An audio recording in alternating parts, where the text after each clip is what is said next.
baby is supposed to be a happy time, right? Today we're giving birth to the 5 craziest pregnancy stories that get increasingly more insane. Starting with number 5. My sister-in-law announced her pregnancy at dinner to lighten the mood, and I think she's the a-hole. This is OKOP, home to the craziest true stories on earth. I'm Sophia, and John, what do you think? Is the sister-in-law an a-hole? I mean, based off of zero context? She announced her pregnancy. One would hope that announcing your pregnancy is actually a joyous occasion and not an a-hole move. You'd be wrong. I'm sorry.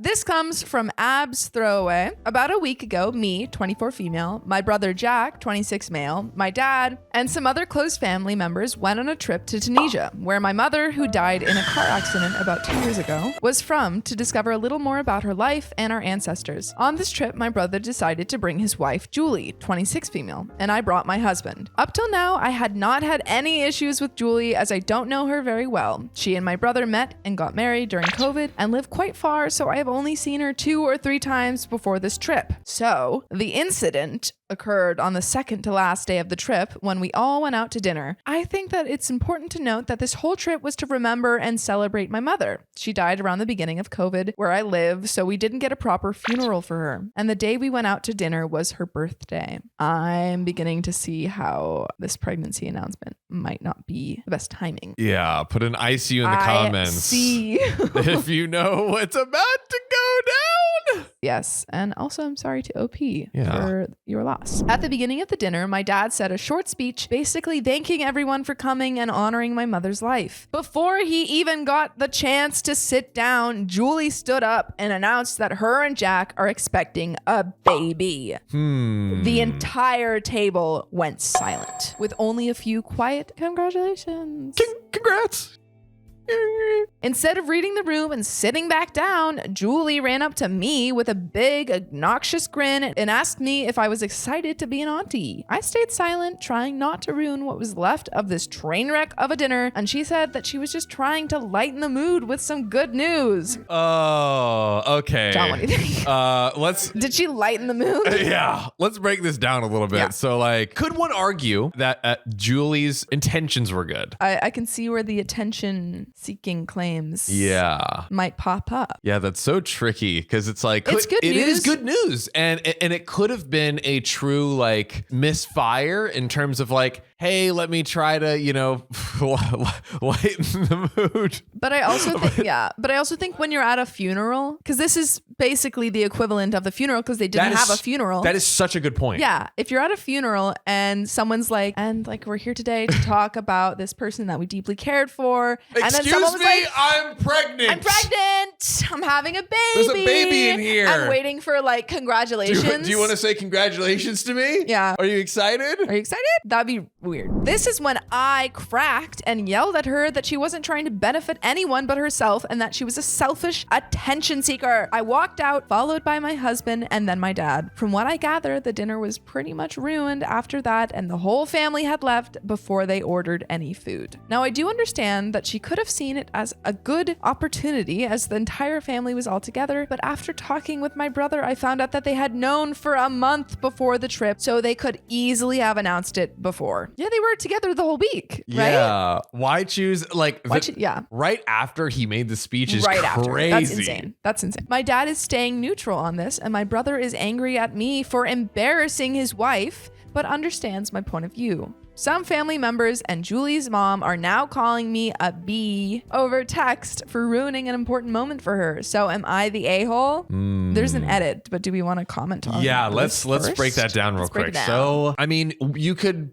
argue that maybe because I shouldn't, like, she said attention seeking not seeking. Yeah, she is probably really this is her time to grieve right now. She didn't get a funeral, and so she's probably very emotional. It's kind of hard to blame OP for snapping to some degree. Yes, I agree. Right, like it's just a lot to be going through, and I think also the fact that she I feel like if Julie said it and then kind of sat down, it would have like smoothed over, but it seemed like Julie kept like hey, she's like, be happy for me. Are you happy for me? You're gonna look look, like, see, are you, yeah. So especially because she said that she wanted to lighten the mood. Yeah. Right after that, which is like, it's not the time. I mean, there's times when you don't want to lighten the mood and you want to kind of sit in that solemnity. Yeah. Like lightening the mood is actually like way worse. Way worse. You know, maybe it was like an a-hole move, but I get it. Yeah. Like I kind of get it. I get it. I can't really blame her. Edit, to answer some questions, my brother said that they had spoken about announcing it to my family, but had no idea she was going to do it at that time. I don't know for sure who sent Julie's mom my number, but based on evidence, I think I can assume it's Julie. I have sent the screenshots of messages I have received to my brother and blocked them. Thank you all for the insightful comments and support, and not so much support. Oh, ouch. Just being mean.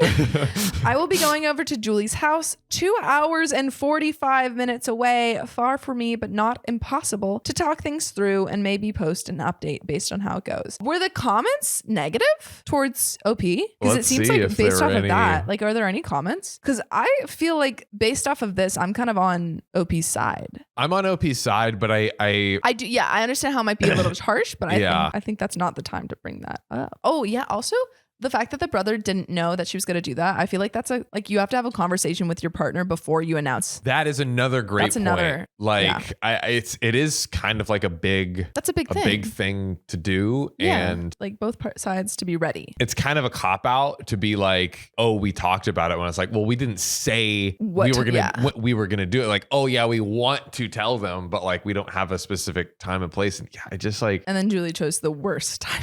The absolute worst time possible. Yeah. I mean, Opie driving 2 hours and 45 minutes to that. Yeah. To seemingly apologize? I would just do a phone call. I would just do a phone call. I want to know what the comments say. Guilt tripped her. Okay, no, but a lot of people are saying not the a-hole. Upbeat ad 4822. I still don't understand why people think they can give out your number to people who want to berate you, block those people, or change your number. She just became the bigger a-hole when she did that. Julie giving her mother OP's number. Which is... to call her up. That is super whack. Weird. That's weird. Super whack. Yeah. It's one thing if it's like, hey, my mom wants to talk to you, but that's still weird. Hey, my mom wants to talk to you. You're a bee. That would be crazy. Abs throw. So OP so this says, is OP. Yep. Yeah. I have no clue how Julie's mom and now her best friend too. Oh, I thought. And now Julie's. Yeah. I thought it was saying Julie's mom was her best friend. Yeah. My mom is my bestie. How dare you? Julie's mom Julie's best friend and Julie's best friend. Right. Separate people. Got my number, but I can't see who it could be other than Julie or my brother. Yeah. No. How would Julie's mom and best friend get OP's number? Going through yellow pages crazy. It's like, where is this person? And then Awkward Girl 34 says, the way I'd be sending screenshots to my brother saying, deal with this before I do. OP says, great answer. I might steal it from you. Yeah. That's great. Yeah, that's true. You know, it seems like the comments are mostly on OP's side. So yeah, I don't know. Maybe they were getting pressure from other people. There's probably a few. I mean, like, I imagine like when these people post, they literally skim through like all of the comments until and find you see some the negative stuff, ones, and they're just like sticking out in their brains. Yeah, so for sure. Final verdict. We have reached the whole story. This person. Just kidding. Yeah. Raspberyllium says, sister-in-law is the a-hole for giving OP's number to her mom and allowing her mom to berate OP. She's also the a-hole for not discussing this announcement with her husband first. OP is the a-hole for her disproportionate reaction to a social misstep. There are a dozen other ways she could have handled this that would have expressed her displeasure without blowing up. Also for claiming the fact that sister-in-law had known about the pregnancy for a month as partial justification for calling her an attention beep. Lots of people keep pregnancies a secret until they are further along. I don't know. And I don't know. I feel like when you're at a funeral, you're for like your mother, you're allowed to have a couple. Yeah. If it's a social misstep for the sister-in-law, it's allowed to be a social misstep for OP. If this was like maybe just like a regular family dinner or something, that'd be different. I think it is a-hole, but I'll give her the pass because of the funeral and like all the emotions that come with that. I don't think in the context OP is an a-hole. Yes, there we go. My friend used my husband's sperm to get pregnant and didn't tell me. I feel like that's the courteous thing to do is to at least let them know. You got an extra kid. This happened about 6 years ago now, and I'd like to share it with the OK fam. Well, in order to tell this story, I need to start at the beginning. This friend and I have been friends since we were like 6. We were always together because our families were friends. Our friendship grew stronger over the years to a sister-like relationship. Or so I thought. Anyway, our families even lived in the same house for a few years when we were younger, and we shared a bedroom like real sisters. By the way, this comes from Grumpy Granny 20 on the r/OK Storytime subreddit directly. So, direct from the source. people used to tell me that she was a little weird when I wasn't around. I used to get warnings all the time that she would talk about me behind my back, never consider us friends, but someone she would hang out with when she was bored, things like that. I always ignored it because I loved my friend and didn't want to believe she was awful. But in reality, she was awful to my face often, and I'd still overlook it, young and naive. Yeah, I can see that. She was also displaying jealousy and controlling behavior. Some examples are when I got a job, it wasn't even that great because she made more money than me at her real job. She worked as a housekeeper with her mom in a nursing home. She was always in relationships that were toxic and was always crying or complaining about it. But if I said anything, her anger would be direct at me because I just don't understand relationships. She was only a year older than me, but acted as if she was my caretaker, and if I didn't do things that were what she wanted, I'd feel her wrath, or she ignored me until I apologized for things I didn't even know I did was wrong. This sounds like a nightmare friend.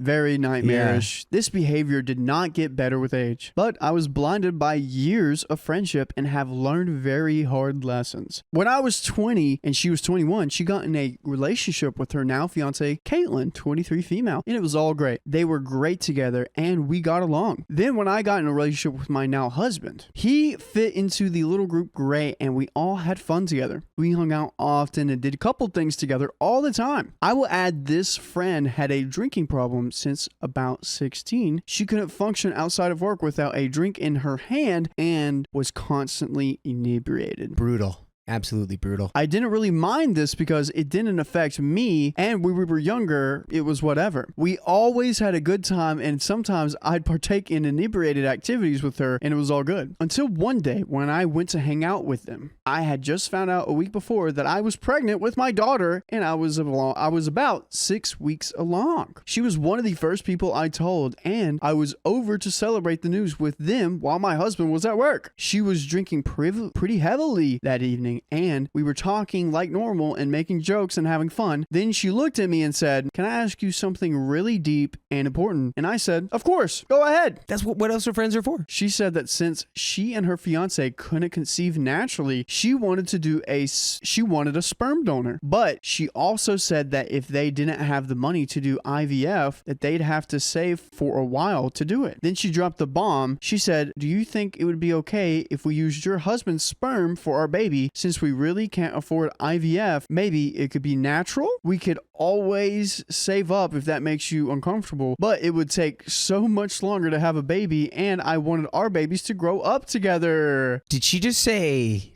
do it natural? If you do it naturally, how many times you got to be doing it naturally? Yeah, I don't know. This is up to a year of banging it out. Did she forget like how like the baby just doesn't necessarily happen like at one time?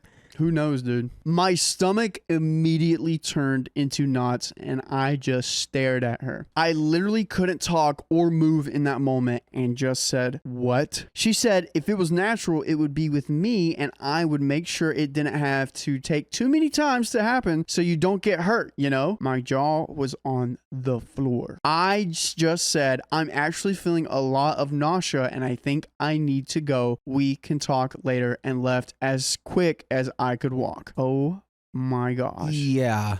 I got home and I was so shaken from that conversation that I just cried and cried. It was probably the emotions from pregnancy. At least that's what I'm blaming it on, LOL. When my husband got home, I immediately told him what she said and he was just as floored as I was. I cried in his arm and he held me all night while he tried to get some sleep. The next day, that conversation was the only thing I could think about. So I decided I was done with her. I wanted to end the friendship before this because I was finally seeing all the red flags. But this was just the yodel that started the avalanche for me. The yodel that started the avalanche. I am stealing that. That is so clever. good. That is so clever. And shout out to your husband for also being like appalled by this. I texted her everything that was on my mind, all the years of the things she's done and said about me or to me, the red flags I've seen in the relationship, what she said the night before, and how it made me feel. I told her I wanted to have some time to think about what this friendship means to me and that I would likely not want to continue the friendship, and wished her the best. This message was long and thought out, and I poured my heart into it while I was trying to see through the tears. The message I got in response: B, get out of your feelings. That's way too much, and I'm not reading all that. Have the day you deserve. I blocked her, and my husband blocked her right away, right there, and was done with the relationship for good. Or so I thought. Oh my gosh. No, we were right there. So you get this long text message and was like, I'm not reading all that. Have your day. Yeah, she literally hit you with the audacity. Too long, didn't read. You thought I was done with the juice? Oh no. That was just a sip, because it got so much worse a year later. I glanced on my husband's phone when I got up that morning because the phone lit up with a message. Can anyone guess who was there with a hey? If you guess the see you next Tuesday, you get a virtual cookie. I immediately woke up and asked, 1, why was she unblocked? And 2, why was she texting him like they were buddies? Oh Good no, questions. maybe you have a Reddit husband. Oh, maybe no, you have a no. Reddit husband. No. He did the tactical decision. He told me he didn't know that he will block her again. I said, no, I want you to text her and ask her why she's messaging you. He said he wouldn't do that. So we fought for a while, and I took the baby and left to my grandparents' house. My birth giver was there. I hadn't cut her off yet, but that's what I will call her, Stephanie Tyler looking self. And she was helping me to get to the bottom of all this. Not out of kindness, she just likes drama. She got a hold of my ex-friend and asked her directly what's going on. Ex-friend proudly admitted that she and my husband had never cut contact with each other at all. As a matter of fact, he would drop me off at work, then go to her house and hang out with her and her fiance behind my back for months. Another cherry on top. Oh my gosh. That's horrific. This has been happening even before I stopped the friendship. They would talk about me behind my back while we were friends, hang out with me without me knowing, etc., etc. When we were friends, I would also wonder to myself why she would give me weird looks all the time when we hung out all together, and then I knew why. She sent my SO so many screenshots of these messages going back to when they first met through me about 2 years or so. So now it's the husband doing this to her. Yeah, I'm taking. I redact everything I said that was positive about the husband being a W. He's not.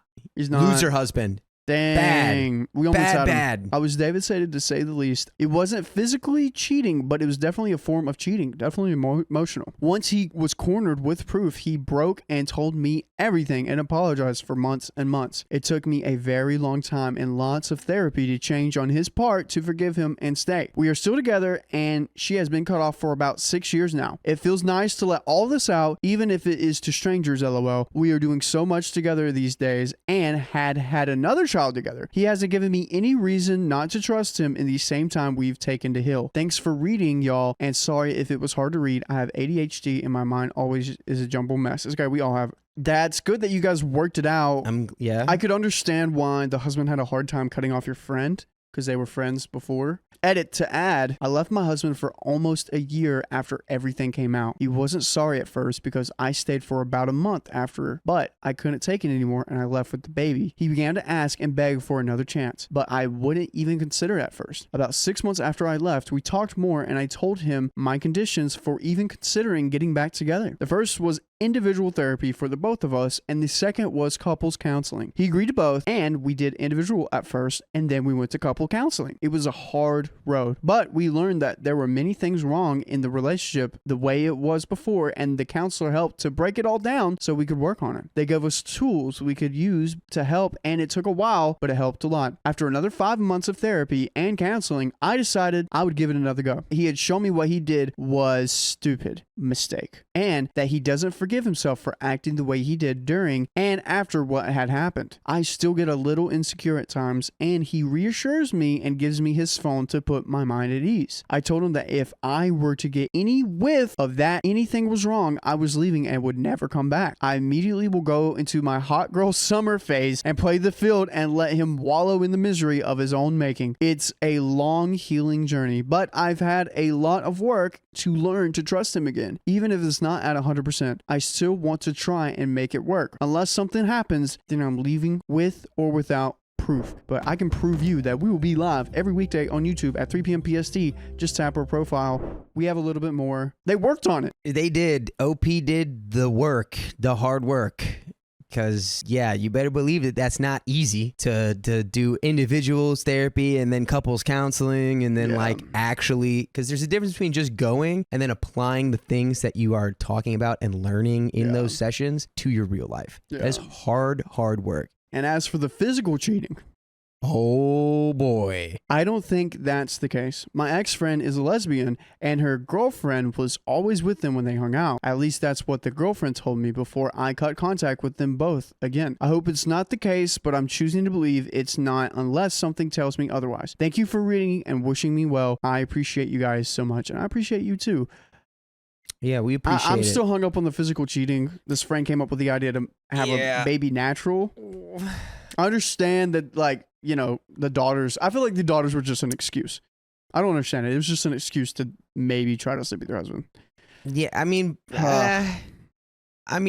it's not a thing that you do. You just say that you're going to save up for IVF. Yeah, that's you don't say that you want to like sleep with your friend's husband naturally.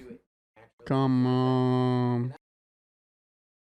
I had a miscarriage and my friend keeps reminding me of it. Should I go? No contact. Sophia. I think maybe. I think if they keep bringing it up, and I mean, if they know about it too, that's My question is, do they keep bringing it up because they know it is painful? Yeah. Not like, oh, did you go to your OB-GYN recently? Or, you know, I'm going to be contrarian and go stay in contact because you went no contact. Okay. So this one comes from deleted.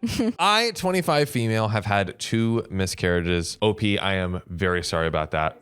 Awful. Once when I was 21 and then again when I was 23. Both were unplanned pregnancies, but were a happy surprise until I lost them. I've always wanted to be a mother and have been teased mercilessly by my family and friends for saying I love a big family. Okay, I thought the OP was going to say I was teased mercilessly for the miscarriages. I was about to be horrified. Okay, for a big family, okay. Still after the miscarriages or before? I'm guessing on both at like all times. That's both horrible. ways. I know a lot of you will find this in poor taste, but following both those events, I would make miscarriage jokes with my best friend. I think that's fine if you make jokes about your own that's thing. Like dark humor about your own thing, like trying to get through it. Exactly. Yeah, I think that's fine. I think humor is how I've always dealt with my trauma, and this was no different. Things like, my sister asked me to babysit. Is she really sure that's a good idea given my track record of keeping kids alive?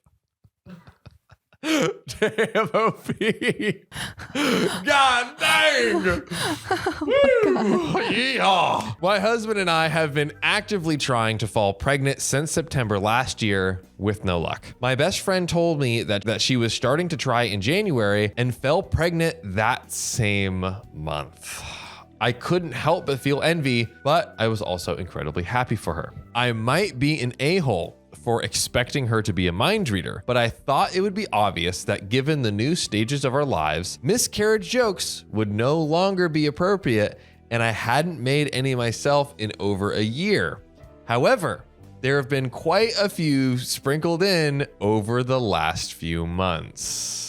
I never acknowledge them and just skip right over them in conversation, hoping that she would be able to read the room. I didn't want to address them head on for fear of coming across bitter. Okay, I want to pause right here. What should OP do in this scenario? Unfortunately, I think that she does need to talk to her friend if those jokes are making her uncomfortable. Yeah. Like, I think context clues, some people might be able to figure out, hey, probably shouldn't make those jokes anymore. Yeah. But because the precedent was set before in the friendship by OP that like they could make those jokes, I think just saying like, hey, just because I had this other thing happen and like I'm really happy for you, but I just have a lot of stuff going on, so can we not make those jokes? I think that's something that needs to be said. Yeah, like I don't think OP asked like, am I an a-hole for not being a mind reader? Absolutely not. No, not at all. But it totally could be, given that you like kind of introduced it in the friendship. Might not be clear. She's kind of like coasting on that, and it might not have occurred to her. Maybe she's like, oh, they're helping. Like they're still her coping mechanism, right? Which I mean, possible to think that, but there's more to the story. Everything came to a head this past weekend when my best friend had her baby shower. I provided a cake, cookies, and decorations for the day, as well as running the party games for her. She had told me that another one of our friends wouldn't be coming as she had suffered a miscarriage and it would be hard for her to attend. What about OP, who planned the whole thing? Adding this detail to show my best friend is capable of empathy, just apparently not for me. I think she's just being a little bit the friend is being a little bit oblivious. Yeah. Like it's clear over here because we know the context that like, oh yeah, you shouldn't be making those jokes. That's a hard thing, especially when you're trying to go to a baby shower. But yeah, I think it seems that your OP's friend is just a little bit oblivious. Also, I feel like this other friend told the best friend that. Yeah, that like, hey, I can't come because it's too hard, right? It's too raw right now. Yeah, so maybe they already had that conversation. Maybe the best friend is, again, still kind of like coasting and being oblivious on like, oh, well, maybe. Yeah. Although I will say it's much easier to give her the like oblivious pass in the beginning. Now that it's directly with the miscarriage, that's true. The oblivious card, it's a little slipping away now. A little bit. Yeah. She's just not being very considerate to maybe OP. Yeah, not super empathetic. Yeah. There were no less than 5 miscarriage jokes made at my expense throughout the day. Not at the baby shower. Not at the baby shower. Whoa. Final one being when a friend said, "This game was so fun. Hopefully your baby shower will be the next one and we can play it again." To which my best friend replied, "If she can keep one in there." Yeah, I gotta take away the pass. Oh, that's horrible. I made eye contact with her and just blandly said, "Stop." And she didn't make another joke. Later in the day, when she opened her gifts, again, I was trying to be enthusiastic and happy for her. She opened a set of books that I remembered from my childhood, and I said, "Oh my goodness, I love those books." To which she loudly replied in front of everyone, "Well, it's not your baby shower." What?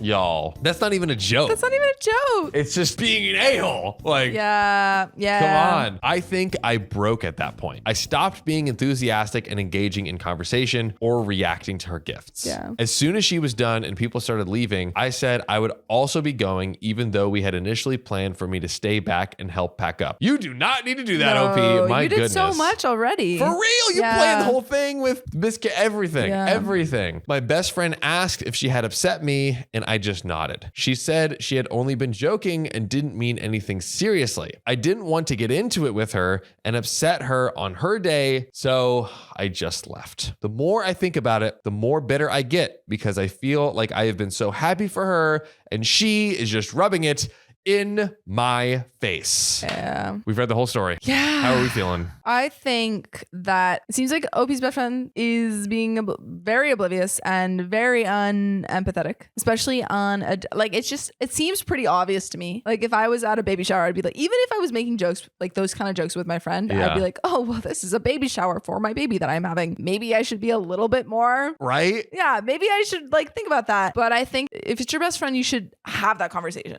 Yeah. I think you have to be like direct with her and be like, hey, that's not okay. And if she still does it, that's when you're like, okay, no contact. Yeah, I think the best friend is definitely the a-hole. Like as we got later, there were just so many opportunities for her to like realize, especially when OP was like, stop, and then she did it again. Yeah. And I don't know if that was supposed to be another miscarriage joke or if it was just like I think what that was is she opened one of the gifts and it was like one of the books from her childhood. And she was just like, oh, I love these books from my childhood. And then she's like, oh, well, it's not your baby shower. Like, that's the vibe that I got from it. Well, OP might honestly, have, even if it wasn't the friends of attention, it might have been interpreted as another. 100%. Yeah. I think this person the best friend is definitely the a-hole. OP, not the a-hole. But you know what I don't want us to stop doing? Another story? Reading more stories, Hey! Sophia. Let's get into one. My baby daddy claims that the kid is not his because I slept with a white guy. Should I get a paternity test? Royal Cucumber 7129 says, for the backstory, I, 20 female, was 19 at the time. So this happened a year ago. Maybe not a year ago now, but a year ago in the story. And had just gotten kicked out of the place I was staying at. I was quite a few states away from any family, so I had slept at my work for 2 days before my male Jamaican coworker offered me a place to stay. It was late October and cold. I was sick of sleeping on cold, hard tile floors, so I accepted. That's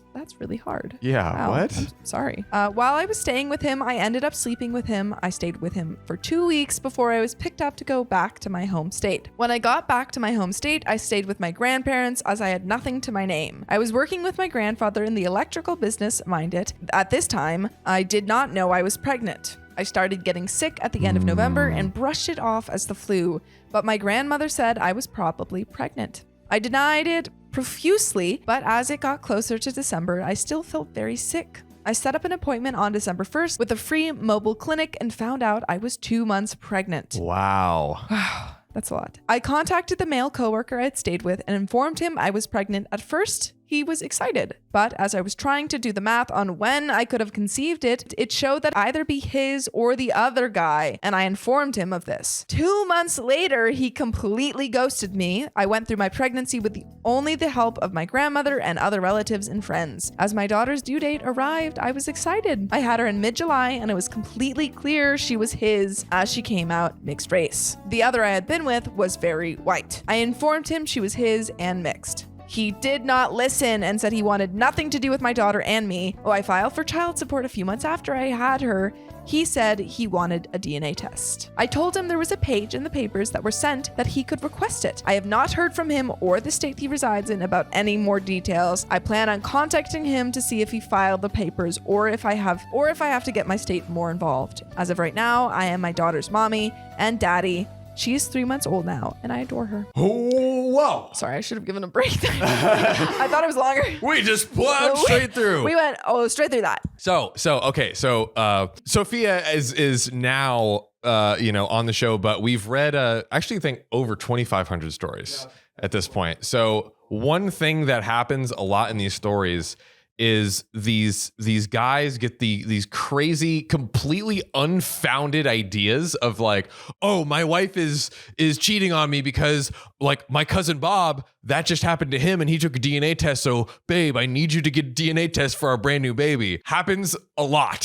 It's happened all the time on the show. This situation, however, does not seem like the one is not like the other. No. There were, even OP was confused. There was 2 potential fathers. Yes. So I feel like I can understand the guy that is the father. That's what OP is saying. It seems like it, but we'll call him the father for the sake of this explanation and breakdown. The father is like, I don't know. And like, maybe that's not my kid. Yeah, but I mean, needs to she get said the DNA baby, test. Yeah, I mean, she's already filed. She said that he can get the DNA test with the state. And she said that the baby is mixed race. So it's kind of... Seems like it's his. Yeah. Of course, like if it's like a one night thing, he can be like, hey, I just want, that's, I guess, within his rights. But he needs to do a bit of the work. It's a tough one, right? Yeah. I think like at the end of the day, it seems like the baby is his. Taking the DNA test, if that's 100% proven, then it's like, all right,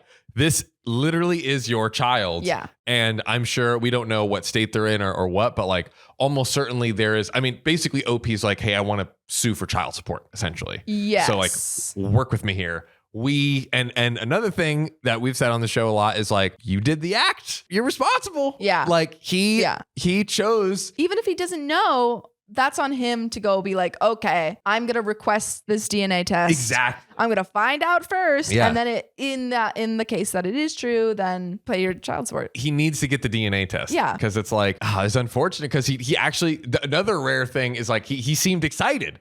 Oh, and then she was like, oh, well, I'm not quite sure. If And it's he was you like, or this other guy. Oh, wait a second. The math is math, and here's what it was. Yeah. I don't know. If he was excited at first, I would have been like, let's double check it. Yeah, like, yeah. Because this might be my child. Yeah. Yeah. He needs to do the DNA test. He does. He's got to do it to see if that is actually his child. And then at the end of the day, if that's your child, you played a part. Yeah.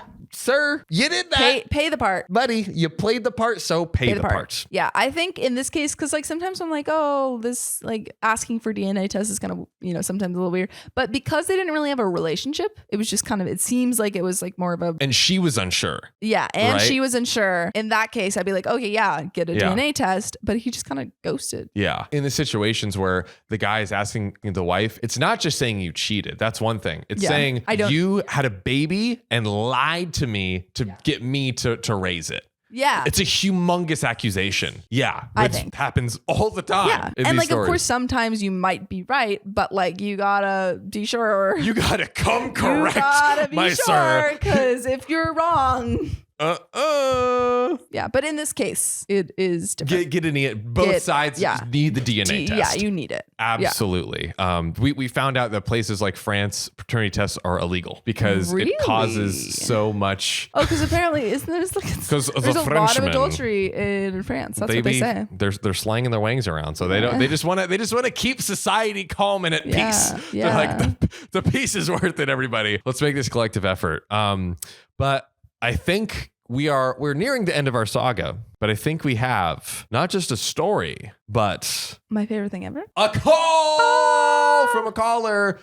So let's tee it up. Am I the asshole for not telling my sister that I'm pregnant with twins? My sister, we'll just call her Sarah, she runs her mouth to the family and she likes to spread everybody's business, and I can't trust her. I haven't been able to trust her since high school because she spread some business about me and that I told her secretly she was my sister, quote unquote, and I'm supposed to trust her, but I don't. And then she ended up using that against me when we got into a fight until I told my parents about it, and it was just this big old argument. Besides the point, I chose not to tell her, and my mom was telling me that you should tell your sister because she said that, don't you think your sister is going to feel bad that you didn't tell her that you're pregnant? Okay, so it sounds like it was everyone else knows. Pregnant, also pregnant in general, and not just pregnant with twins. It wasn't like, she already knew she was pregnant and had twins. She did tell her you're pregnant, period. And I was like, I don't care. She can feel bad all she wants. If she really wanted me to like tell her, then maybe she should make more of an effort for me to trust her instead of always showing me time and time again not to trust her. So am I the a-hole for not telling her that I'm pregnant? I guess what's the reason that you're not like, are you waiting for an announcement? Because in that case, no. It sounds to me like she's like, I don't like you. Like, I don't like you. I don't trust you. Yeah. You suck. So I'm just not going to tell you. Yeah. If you're keeping it a secret, then no, you're not the a-hole. Like if you're waiting for a big moment, but I guess, it's your right. It's your baby. Well, we do have we're going to talk to you. We do have one way to actually ascertain that information. I want to know the info. Riley, let's call her up. Do we have a name? No. No.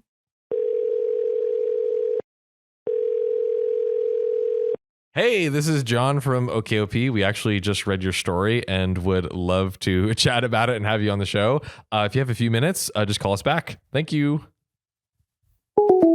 Well, rats, the world possibly might never know. I'm reading in between the lines, but I kind of feel like there was this incident in high school, some business in high school where she lost her trust, and also I'm gonna kind of just guess there was like many more. Like this is kind of like the tip of the iceberg, and she's almost like, it kind of seems like she's no contact with the sister. Yeah, which in that case, don't feel bad at all. It seems like there's a lot more that maybe she didn't have time to explain in a very short voicemail. Tragically, we did not get through. Pregnant woman yelled at me because I told her, just because you're pregnant doesn't make you special. Am I the a-hole? And Butterfly Bunny 47 says, love that name. I'm not sure when exactly a woman becomes an entitled mom while pregnant, but this pregnant manatee clearly seems entitled. Opie, that's a little. Opie, stop it. Opie, that's a little bit of an a-hole thing to say. Come on.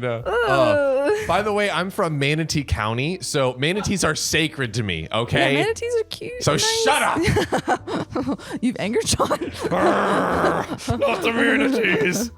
So I was at the gynecologist for an ultrasound. Cysts, not pregnant, and the wait is always a bit long. The doctor is great and always has a packed schedule. Pregnant mother was sitting in the waiting room complaining about how her appointment was 30 minutes late and she shouldn't have to wait this long because she was pregnant and a priority. I decided to gently let her know that it's usually a bit backed up here. Hey, I totally get it. Dr. S is really great, but she's usually a few minutes behind. Excuse me, did I ask you? Stop being so nosy. That's probably why you're here by yourself. What's that supposed to mean? Your baby daddy ain't here with you, and I don't see a ring on it, so you're just a nosy hussy. That's what she starts throwing punches. I responded with a snap decision that I regret slightly. Just a reminder, I'm not pregnant. My husband died in a freak car accident. We were very close. This baby is all I have to remember him by. Opie's lying. Just to be clear, Opie's lying. Whoa. Pregnant mother shut her mouth and I was called back quickly after. Turns out my doctor overheard the conversation and wanted to separate us because she was worried about my baby. I explained that I wasn't actually pregnant and I just wanted the woman to shut up. My doctor thought it was funny and gave me a pic of my ultrasound for when I was done. I walked out holding it and fake crying. Oh my God. Pregnant mother was completely red and embarrassed for how she had been so rude and judgmental. She didn't apologize, but I hope she leaves other girls alone in the future, especially when they are just trying to be friendly about annoying waiting times. And final edit, it was my own picture for my ultrasound. I have to get cysts monitored because I just got an IUD to help keep them from rupturing. That is kind of funny. It's kind of hilarious. I mean, it's so funny. And the pregnant mother was rude. You nosy hussy. Yeah, that's a little like what's what the an name insult. calling in this? You're like, Who says that? What did I do to you? You nosy hussy? You nosy hussy. Who says that? I know a lot of nosy hussies just like you. Can we make nosy hussy a t-shirt Comment, now? if you've ever used that word. Nosy hussy. The phrase nosy hussy. Not just hussy, nosy hussy. Oh my God. New t-shirt in the making. Honestly, it seems like OP kind of proved the pregnant mother's point because she did get priority when she said that she was pregnant. Yes, Sophia, yes. That is, wow. Well, they were both pregnant, but she's like, I just usurped your pregnancy. basic, you are basic economy pregnant. And I'm like, first class pregnant.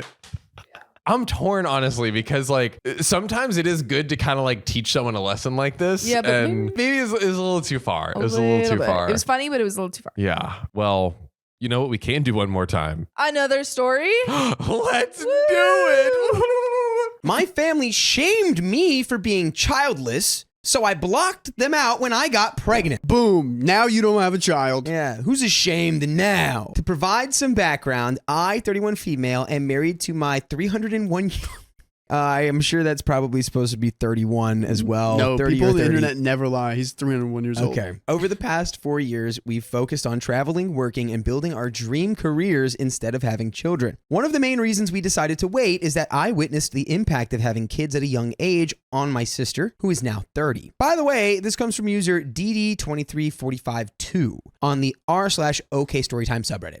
So, I come from a very conservative family that believes a woman's primary purpose in life is to become a mother. Growing up, I never fully embraced these values. When I first got engaged, my family was thrilled, thinking I was finally aligning with their beliefs. However, my husband and I were clear that while we wanted children someday, we preferred to enjoy our lives as a married couple first, traveling and pursuing our passions. Okay, I like this. When my parents asked about our plans for kids, we consistently told them we wanted to cherish our child-free life. Initially, they brushed it off as a phase, convinced we'd be pregnant within a year of marriage. 2 years later, still no children, and they began calling me selfish. They frequently compared me to my sister, claiming she must be happier and that I was living a sad life because I hadn't experienced motherhood yet. Yeah, she's experiencing adulthood. They framed these conversations as helpful, but it felt patronizing. After 3 years of marriage, their comments turned rude and boundary pushing. They accused me of failing at life and being selfish for focusing on myself. This led me to distance myself from my family. I still visited during the holidays and occasionally saw my nephew, but I couldn't handle the constant judgment. Fast forward to 5 years after our wedding. We bought a house and worked hard to pay it off at the beginning of this year. We both built careers we're proud of, and we've traveled extensively, experiences I know would have been limited if we had children earlier. Recently, my husband and I had an important conversation and decided we were ready to start a family, believing we could provide a life for our children that we didn't have ourselves. Just 2 months ago, I discovered I'm pregnant. Oh, wow. Congrats. Congratulations. That's awesome. We were overjoyed and immediately shared the news with my husband's supportive family.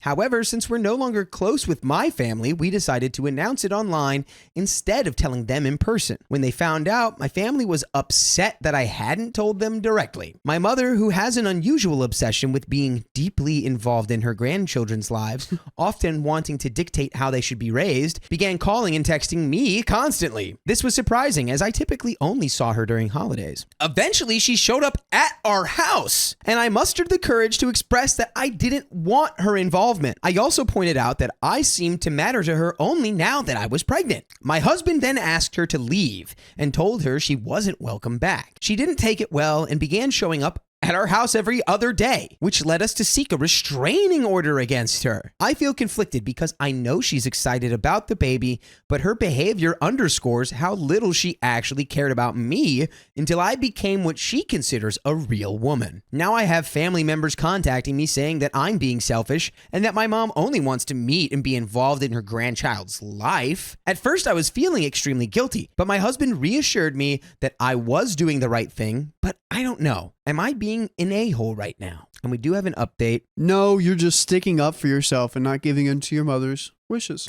I think given the context, no. Without the context, it could be easily construed that you're being an a-hole. However, this person literally had not have any respect for the way you chose to live your life. Even when you said, like, it's not like you were like, I'm never going to have kids. Mm-hmm. It's just, hi, I'm not just a machine that makes babies. I'm a human being with a life. I'm not a manufacturing factory. I'm not a manufacturing plant. You're a fully autonomous human being, and they just wanted you to fit in that nice little box that they had made for you. Give me children. And now, give me. Yeah, and now that you fit in it, they want to talk to you, and it's like, hey, leave me alone. I hate reading stories where the parents are crawling back to their children whenever they have children. Dude, come on. Not just crawling, they're banging on the front door saying, let me in. I saw a comment telling me that she's probably going around lying about what's actually going on. So I think I'm going to try to pick a time to meet with my sister and see what she's actually saying, because I wouldn't put it past her to make up some crazy story to get sympathy from other people. Another update immediately after, I agree with most of you that I should not meet with my sister because that could be a setup for a trap. Also, you guys are bringing a lot of good points, and I'm starting to get really concerned that she could try to also use the law against me and possibly call CPS to try to get a hold of my kid. So if any of you guys have any suggestions on how to prevent this, that would be amazing. Yeah, there's a thing called grandparent laws too. You never know what's going to happen. Not everywhere, but in certain places. Who knows, man? Dude, luck being it's definitely going to be where she is. Well, I think it definitely helps that you have a documented restraining order against her. So I doubt that the mom is going to be able to get very far in any sort of process when an investigation is done and it's found that she was, aggressively trying to barge into the house all the time. Yeah.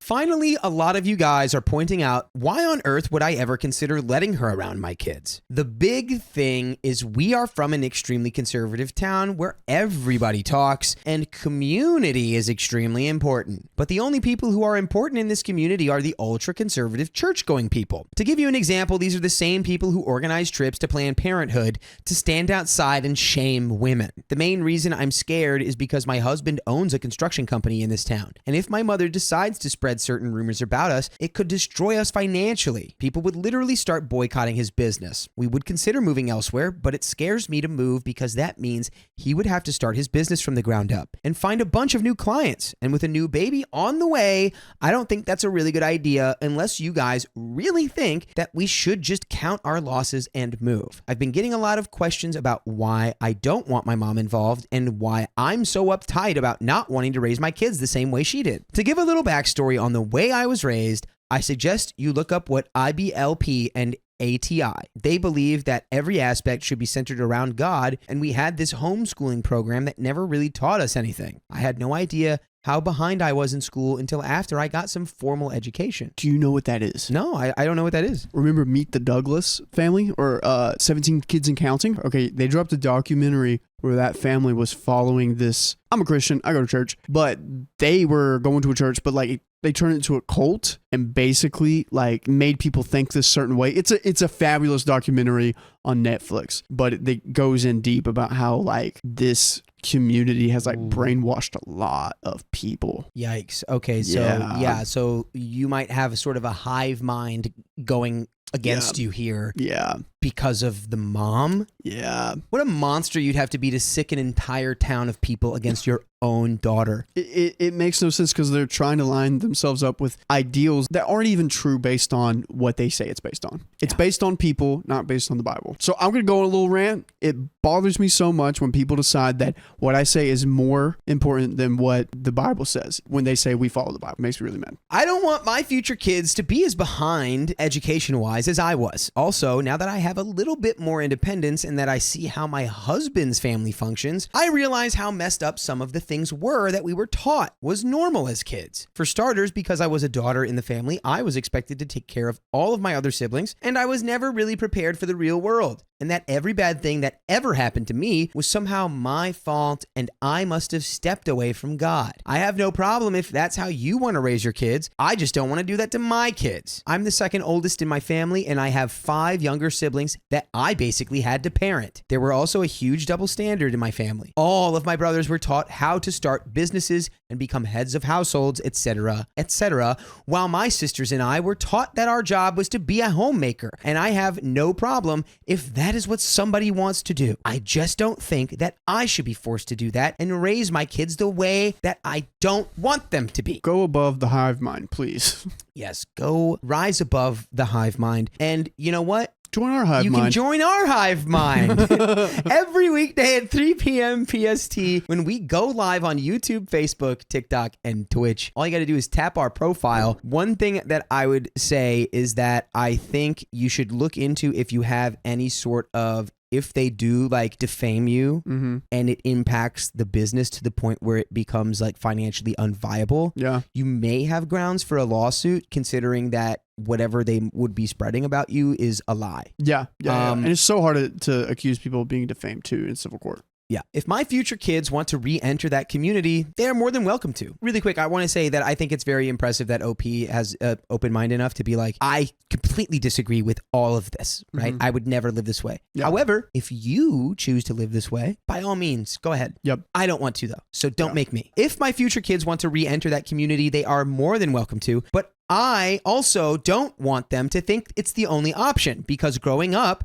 I was always told that if you lived a different lifestyle, you were going to go to the bad place. There are a lot more details I could go into, but I have a hard time talking about them because, again, I'm still trying to go to therapy about some of the things that I went through as a kid. Again, sorry about all the random edits to the post. I'm really new to this, and that is the end of that story. Wow. No need to apologize to us, OP. That was a great story. That was a great story. Thank you for sharing, and good luck with your kids. I hope your family the best. All right. That is the end of that story, though. I learned about my wife's pregnancy through social media. I should have been the first one to know. I guess you weren't in her fave 5. Maybe 6? I don't know. I am 29 and she's 27. We've been together for 4 years, married for 2, both from the same hometown, but currently living in a different city. She's at our hometown for a family event, and I stayed back due to work. We've been trying to get pregnant for 3 months, and now it's happened. The problem is the way I found out about it. By the way, this comes from user SadHubTA on the r/OK Storytime subreddit. So, my friend congratulated me by posting a screenshot in our group chat. A screenshot of an Instagram story posted by one of my wife's friends. The post was my wife crying and hugging some of her friends with the caption, "You are going to be the best mom." So it wasn't even her, it was her friends. Yeah. So you're mad she told her friends before you. I called her right away and she answered pretty quickly saying, "I have news, babe." All I said was, "I know, you're pregnant." She replied, "Wow, babe, how did you know?" I just said, "I saw it on Insta. Didn't think to call me first, huh?" She said, "What? I didn't post anything." I responded, "Yeah, but your friends did. That's one way to find out I'm going to be a dad. Thanks." And I hung up. Oh, dude. I was furious. She kept calling me and I didn't answer until my sister called shortly after. My sister asked me what was going on because she just arrived at my in-laws' house and everyone was freaking out, fighting, and my wife was locked up in her room. I told her what happened and she said, "There's no way she would do that." I replied, "Well, she did." My sister said she was going to find out what was going on. A little later, my sister called me back and explained everything. At that point, I'd calmed down, thinking it was just a crappy friend who decided to post without permission, but my sister filled me in on the details. My wife was late on her period, and while hanging out with a friend, they thought, what if you're already pregnant? So they bought a bunch of pregnancy tests, all of which came out positive. They freaked out, told her parents, and then texted some friends in town to come over. From the time she found out to the time her friend posted on Instagram, only 2 hours had passed. My wife told at least 10 people before telling me. For the record, my sister told me that the argument going on when she arrived was because the other friends were upset with the one who posted on Instagram. Apparently, they all thought it was a crappy thing to do and were mad at her, but they also couldn't understand why my wife hadn't told me sooner. I finally called my wife and she was crying. She apologized and said she'd been planning to surprise me. I was skeptical and pointed out that if she'd really wanted to surprise me, she wouldn't have been ready to tell me right when I called. She went silent and I told her I needed some time to think. She yelled, saying I couldn't just walk away and that we needed to talk about it. I replied, "Why do we need to talk? So you can lie again?" And I hung up. Oh, There's brother. no evidence that she's even lying right now. Oh, brother. Why are you such a big baby? The fact that you haven't congratulated your wife that she's pregnant with your child, you are already attacking her. Not a good sign. Very, very bad. A ton of people have been messaging me, but I'm honestly exhausted. I don't know why, but this has drained me. Yeah, well, I mean, it's not like you're pregnant or anything, right? I've cried randomly, which is unusual for me. I'm not a crier. This isn't supposed to be a huge deal, but it feels like I've been hit by a truck. My sister sent me a message that really stuck. "Hey, I know this sucks and it was crappy of her, but don't let this ruin it for you. You're going to be a dad. You're going to be an amazing dad. I really don't like the way that you've handled this in any way, shape, or form." Emotions have been tempered and flared. I'm just saying, like, once OP gets a cool head on, I'm sure he's ready to hear out everyone. OP sounds like the guy who would never let this go. The only thing keeping me going right now is knowing that I'm going to be a dad. I've dreamed of this, and all I hope is that the baby is healthy. I'll probably swallow my pride and pretend I'm fine just to avoid making my wife too emotional during the pregnancy, but I'll do that tomorrow. Tonight, I'll just sulk. Yeah, I don't like this guy. And you know what? Your sister shouldn't have been like, "Don't let this ruin it for you. Like, you're going to be a dad." Your sister should have been like, "Wake up, idiot. Your wife is pregnant and you're mad at her now?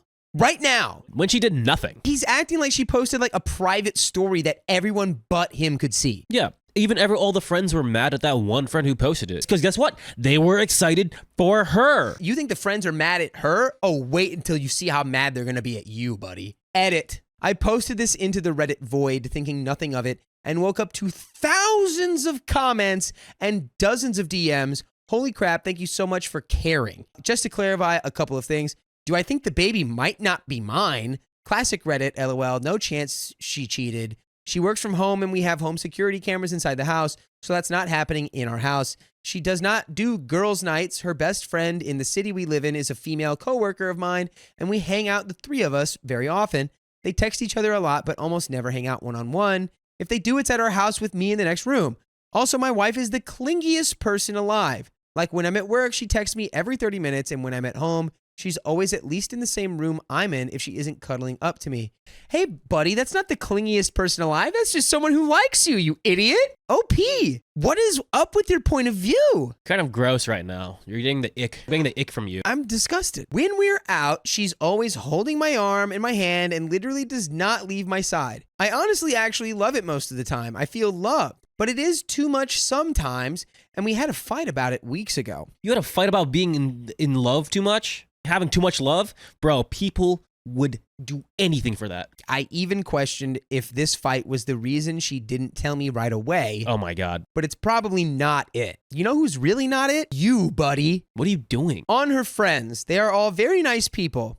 I've known them for a long time now. My sister is part of the friend group, and some of them have been friends since they were like 12. My wife is the only one that lives in a different city, so they always hang out a lot when she's in town. I cannot emphasize enough how out of character this whole situation is for her. It's not her fault! God damn!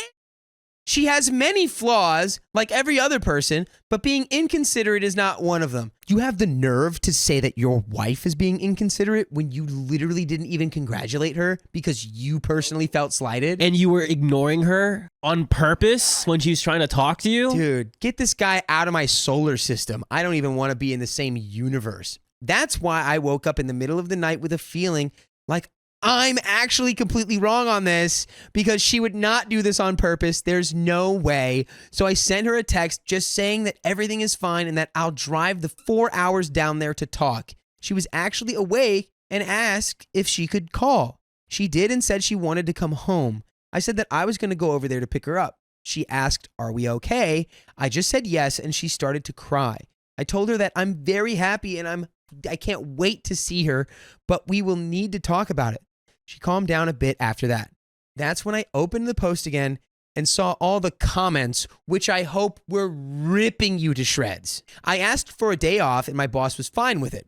So I'm actually going to my hometown right now and I will update when it's all settled. And we have an update. Okay. Let's go to it. Dive in. Hello again. Things have settled down now and I feel like I have all the information, so I'm here to give y'all an update.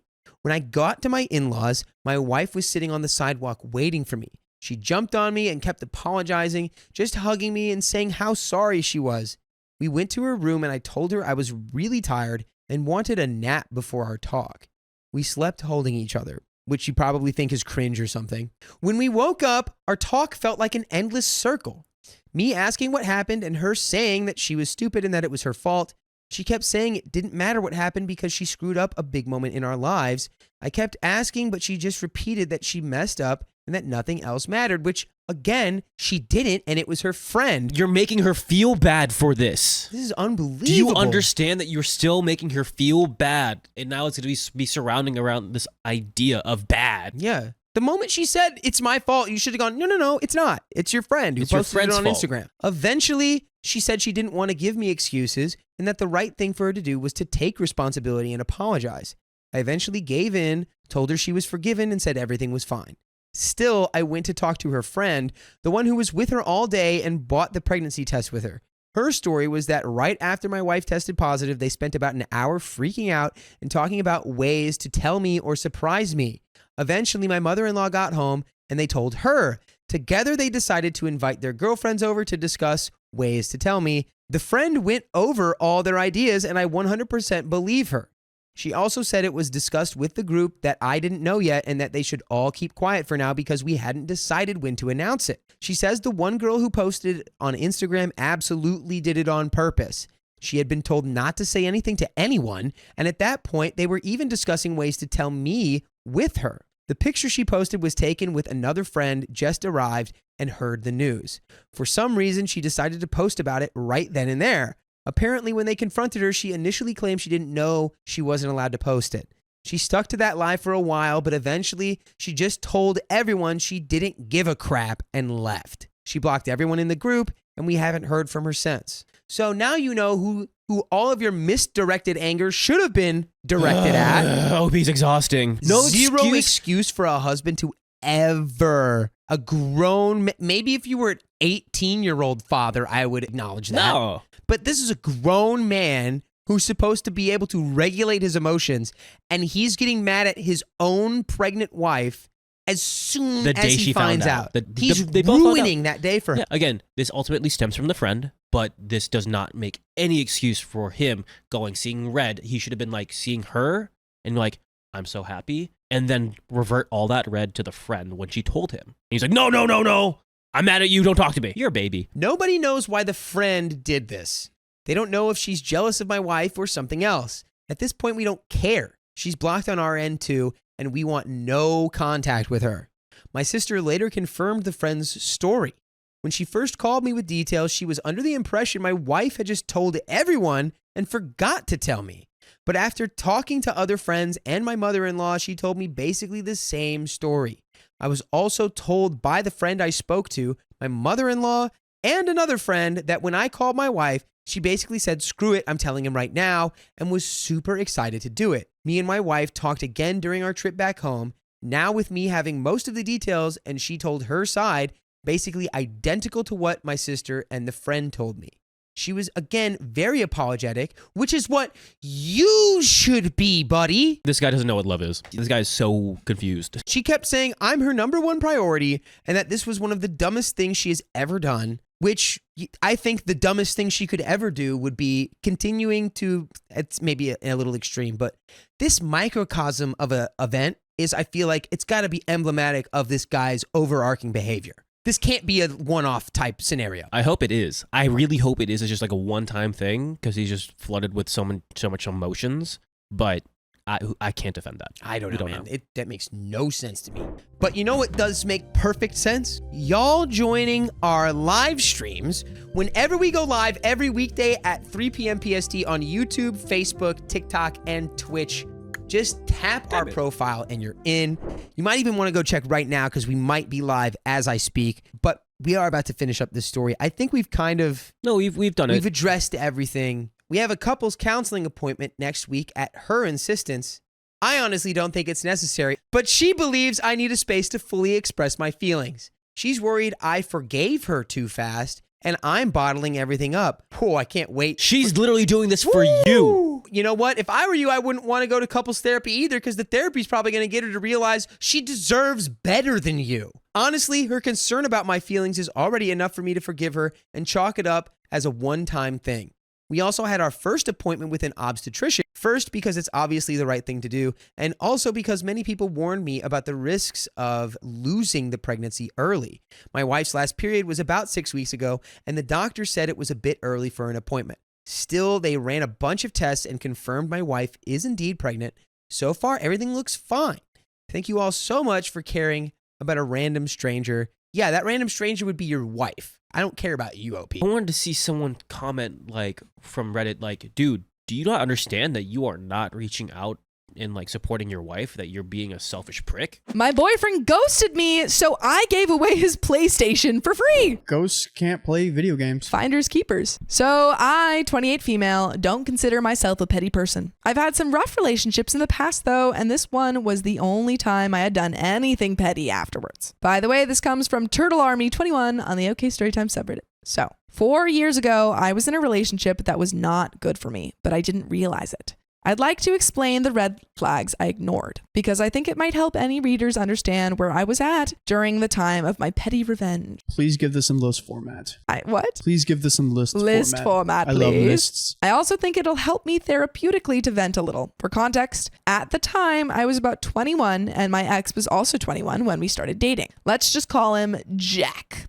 Jack and I were in a long distance relationship. He was in National Guard. Wow. So I decided when it was time to live together, I would move across the country 12 hours to live with him. Here was the first red flag. Upon moving in with him, Jack was called away for National Guard. That part isn't red flag. It's to be expected with his job. However, he volunteered to stay longer even though I had just moved in and we hadn't had any time together. With no benefits whatsoever. He's like, He's just like, I'll stay. Then 5 days after returning, he told me he was going on an airsoft trip with his friends for another week. So I basically moved across the country and was left alone for several weeks. What? Pretty messed up. At the time, I did tell him I was uncomfortable and disappointed that he chose to leave for so long. And his response was, you really wouldn't expect me to change my life and hobbies just because you moved here, right? Freaking OP moved our whole life here. Come on, dude. Saying this now with clarity, I realized what a huge red flag that was. The second red flag came about 8-ish months later.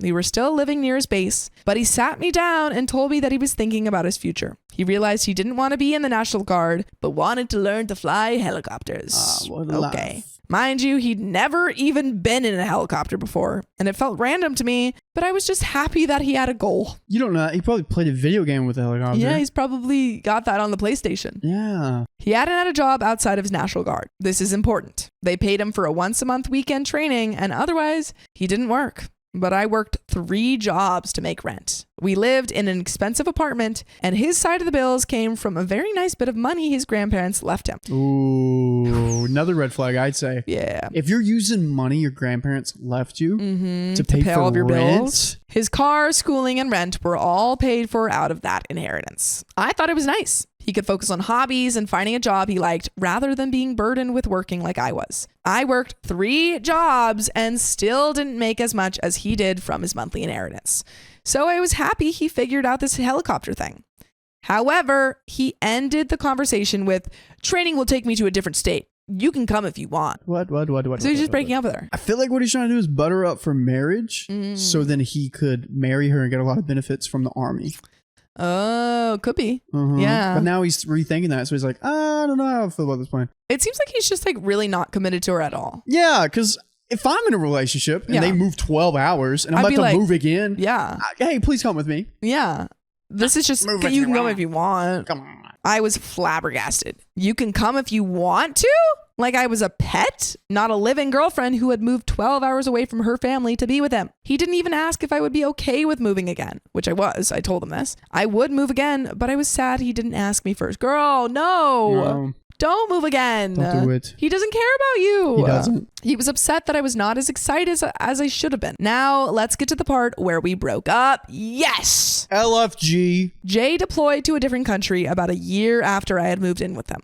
This was all expected, and I knew it would happen. However, after he left, I became depressed. Now I had almost no one around to talk to. I was lonely and felt overwhelmed by work. I ended up moving back to my home state, but I talked to Jack and we agreed he would move to my home state when he got out of deployment, and we would live there while I got better, then go to his helicopter training. The relationship continued for another 6 months, and I felt a little better at living closer to my family. However, one night I called him and expressed how depressed I was. I told him it had gotten bad, and I felt disappointed in how the relationship had been going. He'd just forgotten my birthday, and anytime I got a chance to call him, he'd cut me short because he was playing PlayStation with the boys. Here comes the addiction. He hung up and ghosted me for a week. After that week, he sent me a message through Facebook breaking up with me. Through Facebook? Through Facebook? Okay. Not even a text? That's Not the even least a you could call? do. Facebook? This is a kind of a text guy. Plus, dude. I hate this man. Scum of the earth. The message went, I'm sorry, but this won't work. That's it? This is what happened. He was on Facebook dating, and he found someone. He's like, He's like, oh, wait, I'm still in a relationship. real quick, let me message my girlfriend. This ain't gonna work. My ex.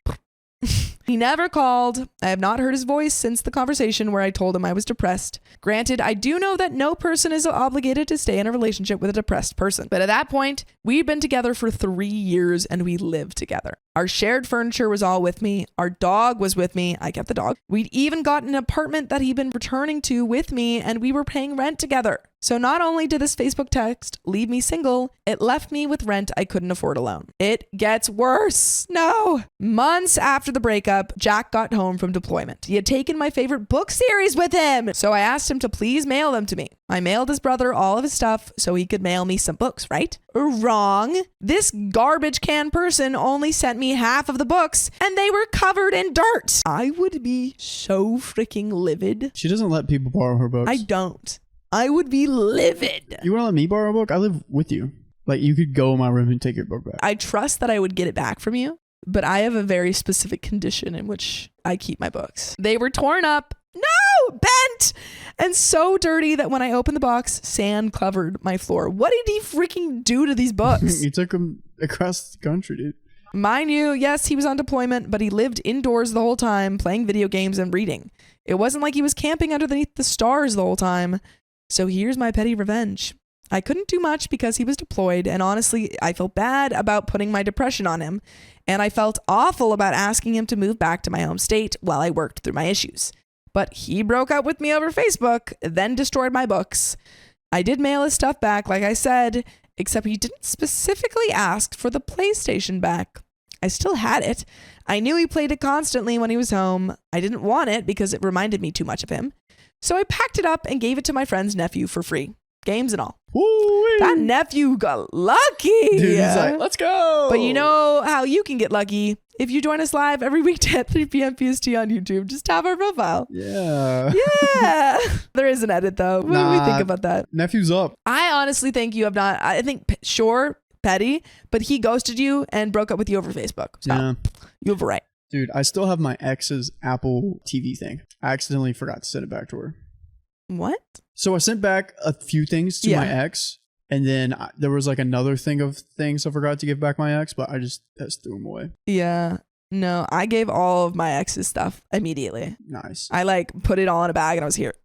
Good for you. I still have a few books. Kind of feel bad, but Too late now. it's life. Edit. I realized I might get and already have gotten hate for this. I agree that if someone deploys, they should be respected. Okay, who's saying that? Because Yeah. it's not about him being deployed. It's about him being a freaking a-hole. Yeah. But I also feel like everyone should be respected. And deployment does not give someone the right to be awful to their significant others. Regardless, I hope any vets who read this are not offended by what I did. If it does offend, I'm sorry. If it does matter at all, he did not pay for the PlayStation and I sent all of his other stuff back to him. He didn't send me most of my things back, only the 4 ruined books. Of course, this is still something petty that I did, hence the tag. I know it's petty. I do feel bad. And that's it. Don't feel bad, girl. Yeah, no, you're good. You're good. You You're in the have the clear. I right to be absolved angry. you. Oh, wow. You have the right to be angry, and that was mean. Yeah, and you know what? You did a good deed too because you gave your friend's nephew a PlayStation. And he will always love you. He's going to be like, oh my God, you're so freaking cool. You're the best ever. Yeah. But that's the end of that story. I caught a guy lying about his marital status, so I exposed him to his pregnant wife. That is the wrong time to lie about your marital status. Never lie about your marital status or cheat on your wife. But it's pregnant. That always seems to be the case. Honestly, I'm just really struggling with what to do and could use some advice. I, 34 female, met a man, 32 male, on a chat site a couple months ago. After a couple days of chatting publicly in a chat room and on cam, we exchanged Snapchats at his request. It wasn't remotely romantic at first. We just really seemed to really hit it off, sending video snaps back and forth, learning about each other's lives, etc. By the way, this comes from Shark Attack 88, and if you want to submit your own stories, go to r/OKStorytime subreddit. We'll read them for you. So for context, I'm American and he is Australian. So the times we could chat were kind of weird. Mostly late afternoon to late evening for me and early morning to late afternoon for him. Basically his work hours. After a couple weeks, we were literally sending snaps back and forth for like 7 hours a day, every day. Despite living across the world from one another, we related on a lot. He told me 18 months ago an 11-year relationship had ended, and a big factor in that was him and his fiance having a miscarriage at 20-something weeks. Ooh. This is something that really resonated with me as I had a miscarriage in my last relationship that resulted in a breakup. Plus, I had also been in an 11-year relationship. Aside from that, he was just the nicest, most caring guy I had ever spoken to. I felt so seen, listened to, and respected. He was constantly telling me how in awe he was of my beauty, passion, and intelligence, and things started to get kind of romantic and ultimately spicy. There were videos and pictures of the whole shebang. However, it was not all just spicy, sleep-driven. He was super respectful of me and constantly told me how he didn't just want something spicy with me, how he wished he could just come home to me every day, how special he thought I was, and that the more he gets to know me, the more he likes me. A month in, we were sharing what I thought was every detail of our lives with each other. We talked about past traumas, we would snap with our friends and family around, which he told me that they all knew about me. And he was telling me how he was looking into tickets to America, which he said are pretty expensive, but you're worth it. He was going so far as to say things like, I really, really like you. I'm legitimately falling for you, bro. I want to tell you that other word, but I'll refrain. I want you in my life, like forever. He also said, I haven't felt like this about someone in a really long time. You make me so happy, and I just want to make you feel so special. Oh, and the worst part of my day is when I leave for work and I have to go home to a house alone, and then you're asleep and I can't talk to you. This is so sad. I'm so sorry. Oh, yeah. Random Ooh. man? I'm so sorry for your empty house. That's definitely empty, isn't it? Right? Oh, wait. I'm remembering the title of the story, you scumbag. Uh-oh. Anyway, there were always a few things I found strange about him. He told me he hates technology and using his phone, so in weekends he chooses to just be out in nature with his mates and doesn't check it much. He also told me that due to him losing a son, he deleted all social media. I also had asked him his last name, but a Google search of him turned up literally nothing. Well, yesterday morning, I decided to go to a super internet sleuth to try to find a trace of this man on the internet. He wears shirts to his job that have the name of the company on it, so I Googled that, his first name and his city, and lo and behold, a LinkedIn came up. But the last name was different. From there, I found an Instagram and a Facebook with pictures of a wedding from January 2021. This man told me that he was engaged, but never married. We've got photo proof that that's not true. I sent him a message once again asking him to confirm the fake last name he gave me, and he assured me that that was him. That's when I confronted him and said that I know he's lying, but I didn't specify about what. This man crumbled like a house of cards. The fool! He told me he's married and his wife is pregnant. Oh my gosh. He said he's been lying to me and her. He said he's a piece of poo, etc. He was freaking out about the possibility that I might ruin his life, and maybe I was already calling his wife. He asked me not to involve her. I didn't reply at all. Yeah. Within an hour, he had deleted his Snapchat completely, our only means of communication. I'm assuming he thought this would delete all evidence. What he didn't know is that I recorded myself on a webcam opening all his snaps yesterday. This includes the first ones too, before he knew that I knew, where he literally starts by saying, "Welcome to the best part of my day, when I get to talk to you all day long." Just the mental gymnastics this guy, I know he's going to do to be like, this is it. This is, why are you ruining my life? Why are you talking to my wife? Your wife. You should talk to your wife. And of course, it includes his confession. So, should I tell his wife? Yes. My friends are torn. I don't want to hurt a pregnant woman who will likely be blindsided. They've been together for 12 years, but I have to imagine he will keep doing this. And the level of emotional cheating is pretty severe. I mean, this guy would walk me around his house, their house, and say things like, "Yeah, I was originally building this house for my family to live in, but obviously that didn't work out. You can be the first one to use my bathtub." Oh my God. Oh my gosh. Yeah, you tell her. This guy's a psycho. You tell her. Yes. Yes, you tell her. Yes. Yes. I mean, I think he's the absolute scum of the earth, and I hate him for what he's done to me. False hope after divulging to him my past heartbreaks and traumas. But what he's done to her is so, so much worse.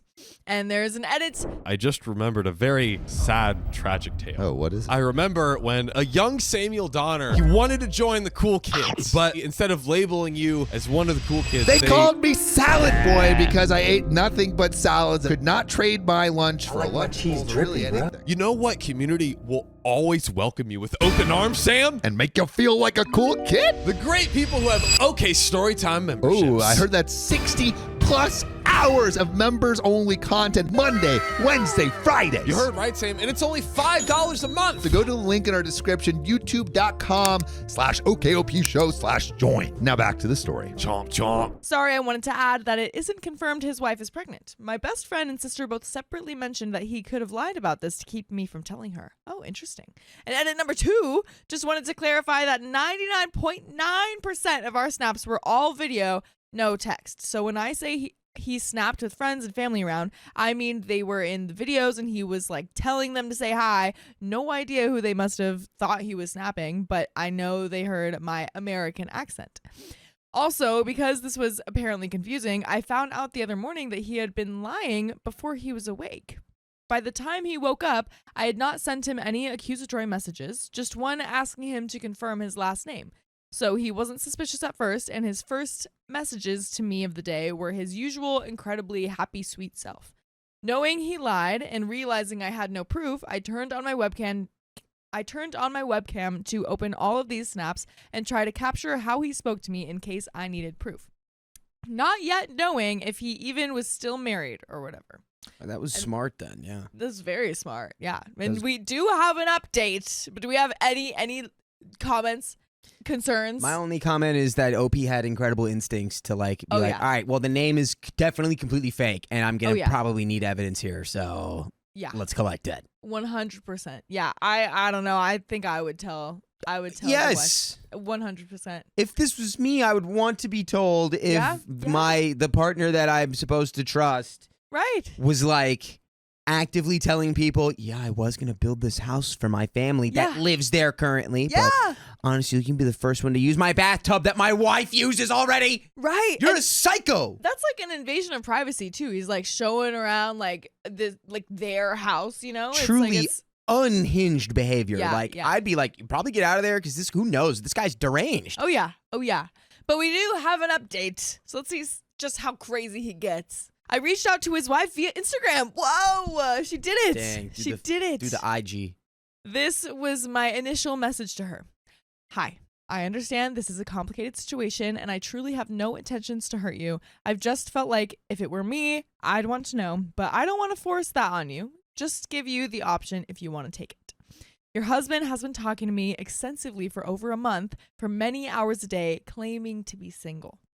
He's shown me your home and claiming he lives alone. He has been very emotional and also spicy. I also know that there have been other girls before me. I only discovered a couple days ago that he had been lying to me extensively. I do have proof if you want it. He does not know about the videos that I have. He deleted Snapchat very quickly after coming clean to me. If you have any questions, I'm happy to answer them. Literally anything. I can go into detail if you want. He specifically asked me not to contact you, which leads me to believe that you'd probably want to know.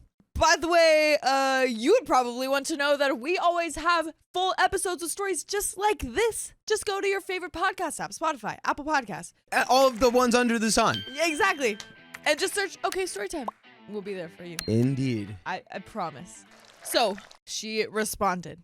She responded incredibly kindly, thanked me, and asked for the proof. I sent her everything I had. She told me this is unfortunately not the first time. Oh, shocker. Oh, man. This poor woman. She asked for specific details, and I gave them to her. She seems like the absolute sweetest. Sad face.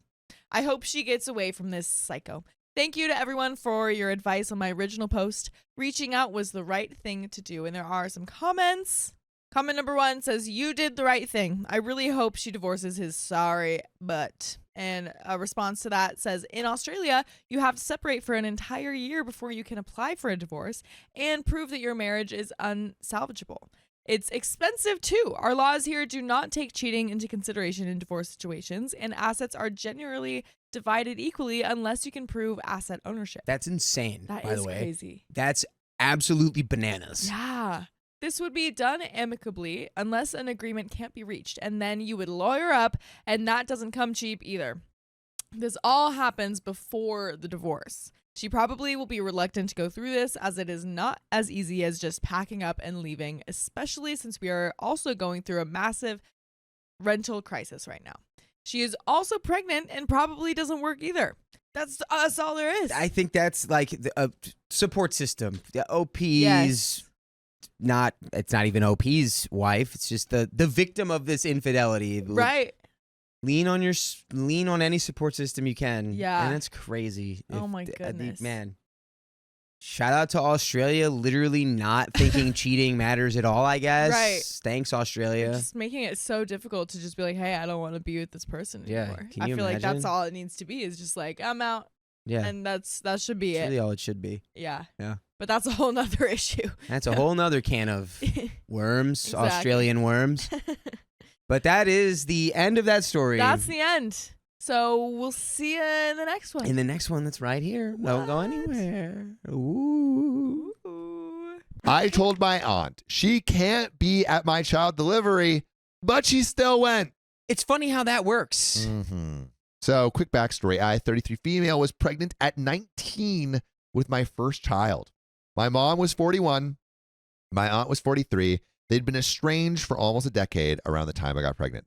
By the way, this comes from Aggravating Cat 5357. And if you want to submit your own stories, go to r/OKStorytime subreddit. So, my mom was toxic in the controlling narcissistic mother way. My aunt was toxic in a substance and self-victimizing way. They were both unbelievably manipulating. They got the old 1-2 of familial diddly-do.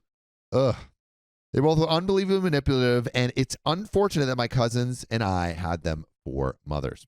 My oldest cousin and I never knew our fathers, and our moms had us both at 21. They were always in competition with each other. My aunt had 2 kids. My mom only had me. My aunt was considered the pretty one. My mom was the smart one. My aunt was jealous that my mom had curves. My mom was jealous my aunt had their dad. It was a constant back and forth. Sounds healthy. Sounds like a lovely place to grow up. Sounds like it would not give you any trauma at all. Sounds like the trauma wouldn't continue into adulthood. The breaking point was when my aunt started drinking so much, she would show up at our house at 4 a.m. pounding on the door. Ooh, police. My mom essentially told her she'd mess her up if she ever came back. It sucked because I was very close to my aunt and cousins, but this was thematic for my mom's own family, especially at my expense. Now, to the story. When I found out I was pregnant, my mom was disappointed, to say the least. It was very unplanned, and I wasn't in a stable situation, so I completely understand why she felt that way. However, she decided this was the moment she would no longer be supportive. I saw my mom a total of 3 times during my entire pregnancy, and she, who had me under similar circumstances, allowed her disappointment to get in the way of her role as my mother. She would spend those few times telling me how she wasn't going to be a grandmother because she didn't want me to be in the situation I was in. So basically she's like, I can't believe you're getting into the same situation. I'm not gonna take care of you. She already had 3 step grandchildren. It hurt me to know that my mom had no intention of being there for me or for my own child, so I distanced myself. During that distance, my aunt caught wind of my pregnancy and reached out to me. I jumped at the chance to have any family step up to the plate. Even my stepsister from my mom's first marriage was more present than her own mother. Our parents had been divorced for over 10 years, and she planned my baby shower. I was invited over for a visit, so my boyfriend and I went over. And when we walked in, their living room was full of baby stuff. I had already had my baby shower, and she hadn't been invited because my mom was there. So she went ahead and went garage sale shopping and essentially stocked my entire nursery for me. I was absolutely grateful at this act of kindness, not realizing her history of manipulation. To this day, I am still very grateful for what she did, especially since I was able to give those things to friends who had kids, who gave them to others, who truly takes a village. However, I wasn't aware that her ulterior motive was access to the birthing room while I was in labor. Oh, really? She had an ulterior motive, you say? I had planned from the very beginning for my mom and my boyfriend to be there. You're only allowed 2 people, so those were the only 2 people on the planet I wanted in that room. Even if my mom didn't want the whole situation, she at least didn't argue with me on that aspect. So she's like, I don't really want to support you, but I will be there at the birth. Well, that's good. When I explained this to my aunt, she tried to manipulate me by bringing up the difficulties I'd expressed between my mom and me, but I held firm and I didn't budge on my answer. I told her she could visit while my mom wasn't there, just because I didn't want any drama surrounding the birth of my child. A few weeks later, which was a few weeks before my due date, I was told by my grandma that my aunt wanted all of the baby stuff back. The baby stuff that she had given out of the kindness of her heart. You can't just take that back after you give it to the people who are having the child. I wasn't all that shocked, but I was definitely pissed about it. I had been nesting since we got everything, and the nursery was all set, organized. I actually had so many baby clothes. I ran out of closet and dresser space. I had another friend's mom essentially go and do the same thing for me by going garage sale shopping, and she basically told me that she was super excited and wanted to help since my friend had also told her of my mom's attitude. I barely knew this woman, and again, I'm extremely grateful for her generosity. That being said, I told my grandma to tell my aunt that she is free to come to my apartment and go through every single item and find the ones that she bought in particular, but that my mom was going to be there to watch. Guess who didn't show up? Stinker Pants didn't show up because it's going to take too much effort. Fast forward to my labor. My mom, godmother, and boyfriend all told the front desk staff and nurses that my aunt was not allowed in any capacity in my room. Put I see you in the chat if you know where this is going. Yeah, I can't Put imagine. I see you in the chat. I can't imagine where this is going. She lost the privilege of visiting my baby in my eyes for saying what she said and thinking she had the right to dictate who I had in my room. My labor was pretty easy. I walked around the hospital for 6 hours, letting the contractions get stronger and stronger. My pain tolerance was baffling, but epidural is a godsend. I was even given pitocin to help speed up the process. About 11:30 p.m., I get a phone call. My boyfriend answers. It's my aunt, and she sounds wasted because she has had a problem with drinking. She found out from my younger cousin, she would have been 16, that I was in labor, and she was frantically asking my boyfriend how things were going and started freaking out about how I was given pitocin and how it could hurt the baby. While he's trying to get off the phone, I start to feel my daughter's head. At the same time, her heart monitor started going off like crazy, and several nursing staff come running into the room. Boyfriend finally ended up hanging up on her to call my mom, who left to have a cig. 5 minutes later, with a vacuum assist, my daughter was born, blue and not breathing. When she passed through the birth canal, the umbilical cord wrapped so tightly around her neck, she had to be pulled out immediately. There wasn't even time to consider a C-section. But 11:59 p.m., my beautiful daughter was born. And because of circumstances, my mom got her crap together and decided to be the best grandma she could be for her. Oh my God, that was a whirlwind. I thought the baby was going to not make it. I thought the baby was not going to make it. My daughter is now 13. Nice. And is perfectly healthy. The whole thing was crazy, and I was looking forward to going back to some level of normal as having a new baby to be responsible for can be. We were literally packing up on the last day when we heard a knock on our door. Lo and behold, who do you think it is, Dakota? It's Santa. Nope.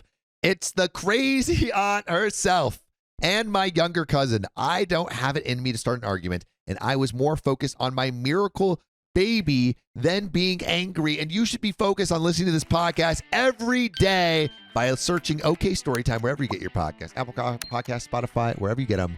Just search OK Storytime. But she did try to start some crap over not being allowed in the birthing room. But my boyfriend, who usually didn't speak up, told her to back the F off because he didn't want her in the room either. Nice. Bop, bop, bop. Let's go. Well, how did she get in? Wasn't she on the do not let in list? I was more pissed off at the staff for not following the one instruction they were given by 3 different people, which was to not let this crazy, drunken aunt who is completely manipulative crash your birth. You let the one person who couldn't come in, here she is. But again, I was more grateful to be going home with my precious cargo than to be angry. Both my mom and aunt are deceased now, so the drama is gone, and I know exactly how a mother should act. And I have my stepnieces and nephews that I love dearly. Instead of the psycho witch aunt, I'm the crazy fun aunt. It just baffles me how toxic my family truly was when I look back. All I can do now is not repeat the vicious cycle. And we do have some comments and an update from OP. Comment 1, far out people be crazy. I hope there was at least one decent nurse at the hospital who blasted the others for not following your direct instructions regarding your aunt. My mother's a nurse, and I know if she was there, she would be the one blasting the others. Oh, yeah. I'm glad in the end that you were okay, your child is okay, and that you don't have to deal with toxic family BS anymore. And OP replied, I can't remember if anyone did or did not, but I myself put a nurse on blast when I gave birth to my second child. Blast. I look way younger than I am, and I was 26, so most of the nurses and doctors thought it was my first child. At shift change, the new nurse checked my cervix. My first nurse stayed for a bit, and she was wonderful. And 10 minutes later, I tell her, I think the baby is coming, and she was just talking to my first nurse, snapped at me, and said, I just checked you. I blinked at her, cocked my head, and said, well, check again. She puts on a glove, rolling her eyes and huffing, reaches, and goes, oh, that's a head. And I shout back, no, really? Oh, really? No way, but you just checked. My epidural had worn off at that point too, so I was already very angry.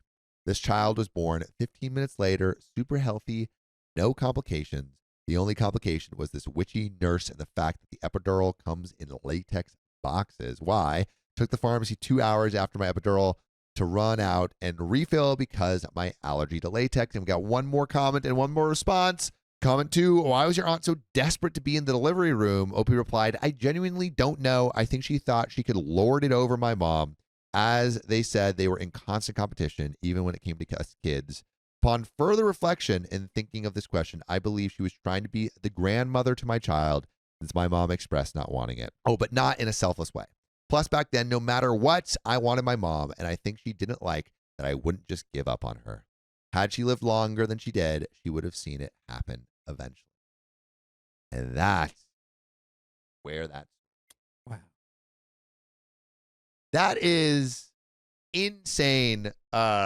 Insanely bad luck on those births. You got a blue baby on the first one, bad nurses on the second. Well, I mean, healthy 13-year-old now. Yeah, and a healthy baby. But annoying, yeah. Later too. My neighbor keeps forcing me to babysit for free. I finally put my foot down. How? At first, I wasn't sure if this was just an entitled parent story because I think this woman was just plain crazy. But after reading a few of these, I figured out that crazy and entitled are one and the same. Years ago, this new neighbor of mine, she had recently moved to a house on the next street over, kept trying for the better part of a summer to use me as a free babysitter. It started when her kid, who was a really cute, well-behaved kid, about 7 years old, showed up at my door at 7:15 in the morning. What? By the way, this comes from Nanny Lynn62 on the r/OK Storytime subreddit. So we were all just waking up and getting around. I told him that my boys weren't ready to play yet and to come back in a few hours. That's when the kid told me his mom had gone to work. This seemed a bit odd to me, so I brought him in and tried to call his mom. This was the time of only landlines. Sure enough, she was gone. So I brought him in and fed him breakfast. He stayed with us for the rest of the day, and he got along well with my two boys, who were 5 and 10. I had only talked to his mom about 2 times, so I had no idea why she would think this was a good idea. When his mom came home, I walked him over so I could talk to her. I told her not to do that again. I told her that I would be willing to watch him on occasion if she asked first, but not every day. Her response was, well, what else do you have to do all day? You can't just give me your children. All right? You can't. Even if maybe you're trying to be polite. So, this kind of took me by surprise. I tried to tell her that I work at home on commissions. She rolled her eyes and told me that being an artist isn't a real job. And besides, I was married, so I didn't need to work. I should have pointed out to her that she was married and working, but I felt myself getting angry and I didn't want to argue with her. Just don't do that again, I said to her. You have teenage boys home for the summer. Have them babysit. She frowned at me and said, they work. I said, so do I. I went home. And guess who showed up at 7:15 the next morning? The kid sheepishly shows up again. I'm calling the police. Yeah. And Police or also the CPS. utter disrespect to just drop your kid off at my house and be like, oh, you're not doing anything anyway. Once again, I bring him in and feed him breakfast and lunch later. Once again, I took him to his home and once again told his mother to please not do that again. She actually tried to tell me that it was my neighborhood duty to watch him. And I told her that if she sent him tomorrow, I wouldn't be there because of a doctor's appointment. She said that as a babysitter, I should have given her several days notice about this. I angrily told her I was not a babysitter and then went home. Is this woman having an episode? Is she losing her mind? What is going on? Like, this kid's like, what? I wonder what this kid's thinking. And again, this goes back to another situation where if you had just had the conversation, instead of just dropping the kid off, you go, hey, are there any days maybe you can watch so-and-so little baby boy for like however long, like just to, I want him to have some friends. I want him to know his neighbor, like any way other than just like, whatever, you idiot, do nothing. Like, you just watch my kid for me. Yeah, just You're watch the him. babysitter. Thanks. I mean, not even thanks, but just watch him. It's your duty. Yeah, not even thanks. It's It's your a how duties. dare you? How dare you not tell me this doctor's appointment earlier, babysitter? I'm not your babysitter. The next morning, I made my 7 a.m. appointment blood work. That's why it was so early. I did some grocery shopping afterwards, and it was about 10 a.m. when I got home. Poor kid was waiting for me on my porch. He had been there for nearly 3 hours, and the little What, guy was dude? scared and hungry. Oh, I feel so bad. No, no, I'm done. Yeah. I'm done. Police. That night, when I took the kid home, I was angry. I told her how the kid was scared and alone. She actually said that she had told me I hadn't given her enough time to find anyone else and that his being alone was my fault. I pointed at her and said, I am not a babysitter. Don't send him over again. That night, this woman had her adult nephew call me to scream at me for not being home when his poor aunt dropped her son off. How dare I leave a small child alone like that? I told the nephew that his aunt knew I wasn't home, so it was her that left a child alone. I said that I repeatedly asked his aunt not send the kid over anymore, and I was not a babysitter. His nephew freaked out at me when I said that, and I hung up on his screaming at me. Hey, you know what? You should hang up and call the police. As soon as he called and it said blah, blah, blah, click, beep, boop, bop. Hey, my neighbor is literally abandoning their child on my doorstep every day. Yeah. I need someone to come do something about that. Let's work on that. Let's do that. Letting him be hungry, let him be alone for multiple hours by himself. By the way, he's 7. Yep. And this is like, stop being so nice, OP. Stop it. Stop. Yeah.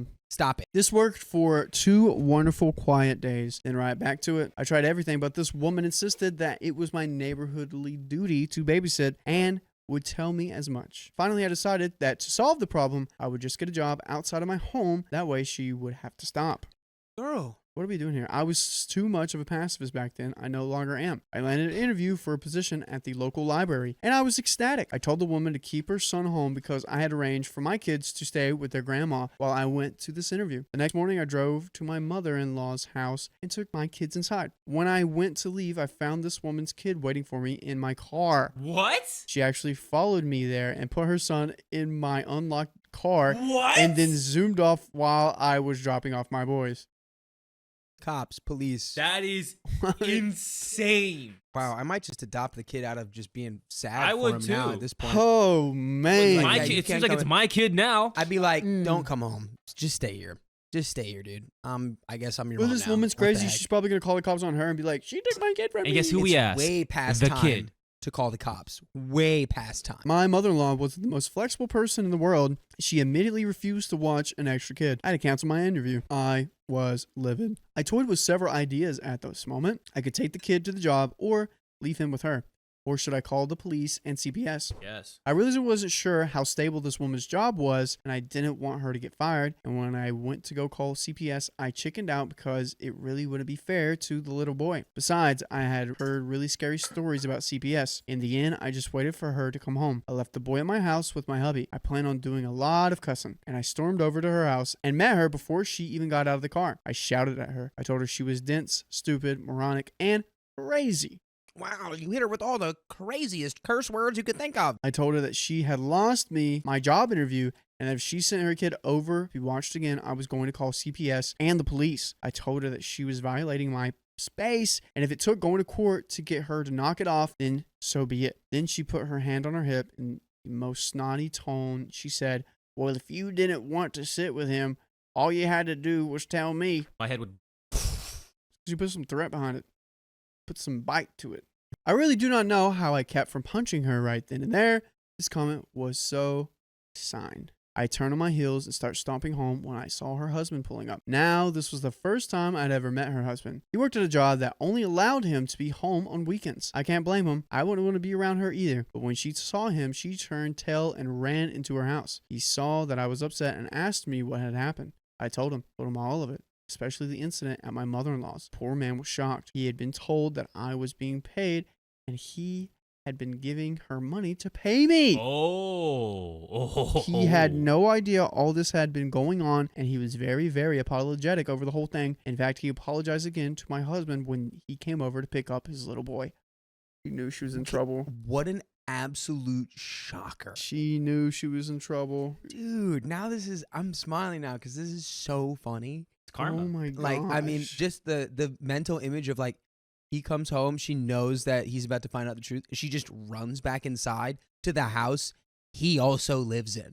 Like, what an absolute buffoon of a person. Finally, she stopped sending her kid over. Later, I heard from others that she was bad-mouthing me and warning folks about what a horrible babysitter I was, but I took that as a favor. I didn't want to babysit any kids other than my own, and I still hate doing so. I don't hate the kids. I love the kids. It's dealing with the parents that I don't like, and we will like you if you go to your favorite podcast platform, search up OK Storytime, and boom, there will be stories just like this. Just go to Apple, Spotify, iHeartRadio, wherever that is. All right, back to the story. The kid came over only once in a while after that to play with my kids, after he called first to get permission, exactly the way it should have been done. I'm sure his dad had something to do with that because the kid only came over on the weekends. This is one of a few stories I have involving this crazy lady. Her only entertainment in life seems to be seeing how bizarre she can act in this neighborhood. I'm luckier than my other neighbors in the fact that she leaves me alone now, and I'm very happy with that. And that is the end of that story. My mother-in-law has disrespected me throughout my pregnancy. I want to ban her from seeing my kids. You know what? Just ban her forever. From everything. Banned. This is kind of rambly and long. Sorry in advance. Back in February, I, 25, gave birth to my beautiful baby girl, who I'll call Jay. And before I went into labor, I had my mom come to help me with the newborn and postpartum phase, as she wasn't able to do so with my son, who's 4. I'll call him A. She stayed for about 10 days and then sadly had to leave. By the way, this comes from user Harry Investment 411, and you can submit your stories to the r/OK Storytime subreddit. Well, my mother-in-law was given very strict guidelines by me to follow if she came to visit. 1, she cannot bring her 2 granddaughters, ages 10 and 8. 2, she cannot be sick. 3, wash your hands. 4, do not treat this as a vacation. I feel like 3 is just common sense. Definitely wash your hands around the newborn child. My mom had similar rules, as I did not want to seem biased, and this is where things go south. Dear husband, 25, I'll call him 8, said I hate his family because I didn't want mother-in-law, 49, to bring her 2 granddaughters with her, and she was adding fuel to the fire by saying I've never liked her or them, and I'm just trying to keep her from seeing my kids. So I explained to husband that I am 3 weeks postpartum and do not want more than just mother-in-law visiting, as his nieces have serious behavioral problems that cause me severe anxiety and stress, which is not good for me. But I'm also worried about exposure and germs, as they're coming from a different state and traveling through several major airports. Not to mention, they're just not clean in any way, and have even been caught blowing their noses on my couch during their stay at my house before just last year. Husband said he understood and told mother-in-law my demands, but ultimately she brought the girls anyway. We had a huge fight about how she had been treating me while she was staying, how she had not been washing her hands. I forgot to mention I also have an autoimmune disease, and also had complications from the birth and was ordered on bed rest. The girls were being very loud and even screaming at each other and slamming doors, which woke up my baby countless times, and whenever I would fall asleep, they would all disappear with A and wouldn't come back the entire day, leaving me home alone with a newborn when I was told to not leave my bed unless absolutely necessary. Yeah, that seems like a nightmare. I was forced to go out for dinner and sat at a table for 2 hours, which resulted in me throwing up the entire drive home in agonizing pain, and then told I was scarring the girls because they had to witness my dramatics. According to my mother-in-law, they spent almost every day gone, treating their visit like a vacation while I was left home alone with the newborn. They were here for 2 weeks, and the entire 2 weeks, I only saw A few times. I told husband that I shouldn't be left alone because I was still on bed rest and can't be getting up to cook, clean, and take care of the newborn. So they stayed home for a couple of days. Why is the mother-in-law not taking care of anything here? It seems like the mother-in-law is doing nothing in her power to take care and help. Because she's on vacation, obviously. During those days, mother-in-law made a huge mess in the kitchen, cooking foods she knew I was allergic to, so I ended up having to cook for myself anyway, and clean. And then mother-in-law, husband, the girls, and A all got sick. Yes, more like the girls came here sick. Mother-in-law ended up getting sick from them, which in turn got A and husband sick too, which we call A. Let's call him Albert. Jay is Judy. When that happened, she tried to gaslight me into saying it was just allergies, and I needed to stop keeping Judy from her. I never left my room with Judy, as I was on bed rest and was told I could not sit due to another complication I had a few days before she got there. I brought up to my husband how I felt like I was being ignored, ostracized, and like I was a single mom. And husband told me I deserved being left home alone with Judy because I wasn't making an effort to be a part of the family. Why does everyone in this story suck so hard? Everyone here, husbands, the nieces. Yeah. The only people here that don't are Judy, Albert, and OP. Yeah, and you know what? There's still time for the children to as well. I mean, the children came sick and were screaming. I don't care because they were double-digit ages. They could be at least a little bit respectful, especially, I guarantee you, OP said, hey, girls, could you just be a little quiet or like be a little bit more cleanly because I just, had a baby and they're sleeping? I can tell you exactly what they said. No! That's exactly what they said. Ew, dude. And then they ran as fast as they could. Mother-in-law heard what I said in regards to the ostracizing and stormed out of the room and took Albert with her, locked the door to our guest room with Albert and the girls in it. I told husband I don't feel comfortable with her doing that, and he instead went to comfort her and told her she doesn't need to worry about me. He'll handle me. Bro, this sounds literally like a horror movie. Why are you being just disregarded? You just gave birth. Disregarded as a human being now. Then she came out and started calling me all sorts of names and telling me I deserved to be treated like crap. I broke down and started crying, and he left the room to be with his family in the guest room. After that, he and the rest of them ignored me and left every morning before I woke up until I confronted him one day in the kitchen. Mother-in-law joined into our fight and started yelling at me, telling me I was being abusive towards the girls and her, and because I was abused by my dad, I should know how it feels and know what I'm doing is wrong. Wow, like me not coming out of the room, telling the girls not to scream or slam doors, kissing Judy, cough when they try to hold Judy, wipe their noses on their hands, and then wipe their hands on my couch. And husband was standing behind her smirking and just staring at me. I really hate the husband. I hate the mother-in-law. I hate the husband. So far, everyone on your husband's side of the family is trash, including him. 100%. The nieces as well. I called it. I told you. The nieces, I guarantee you, OP is going to tell the nieces, hey, could you please not do that? Yeah, and they did exactly what I said. And I guarantee you, mother-in-law enforced it. I just stared at her and then left the kitchen and told her they needed to leave.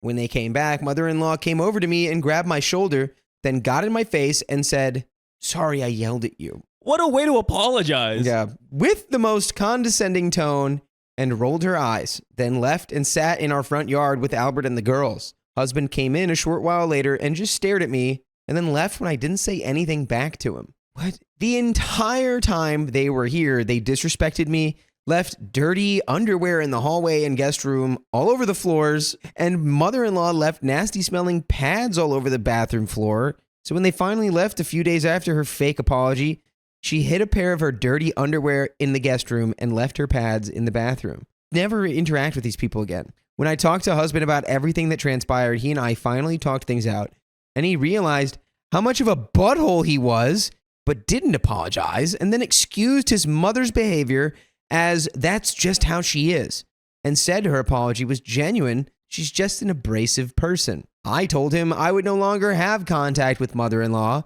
and will not be visiting her anymore either, which includes the kids, as I do not want her treating me like that in front of my children again. Fully support this decision. And guess what? What do you think husband's going to say? Oh, I bet you he's going to be like, you're overreacting. No, honey, relax. No, honey, it's just the way my mother is. She's a monster. You just gave birth to our child. You need to relax. Yeah. Because of how his mother acted, Albert now disrespects me and refuses to listen to me unless husband intervenes. Albert even called me a bee and flipped me off. What? I wonder where he learned that from. What? This is crazy. Husband is saying that I shouldn't cut contact, shouldn't keep my children away from mother-in-law just because I'm mad at her. So, am I the a-hole? No. No! I feel so bad that you married into this poopy diaper family. Yeah, I was going to say, oh, the husband is going to make amends, but no. Husband doubled down and didn't even apologize to you. It's like, first of all, when they show up and they're starting to treat it like vacation, that's my mom, and she's disrespecting my wife. I'm going to be like, Mom, you're going home. Get out. You're going home. You are going home. First of all, they should have never been there because that was your wish and you just had a baby. Well, she did say it's like, you can come, just like, don't bring the kids. Don't She had just a couple of demands. They want to see the baby. I can see the baby later. Also, it sounds like they didn't want to see the baby because they left them abandoned alone at the house all day.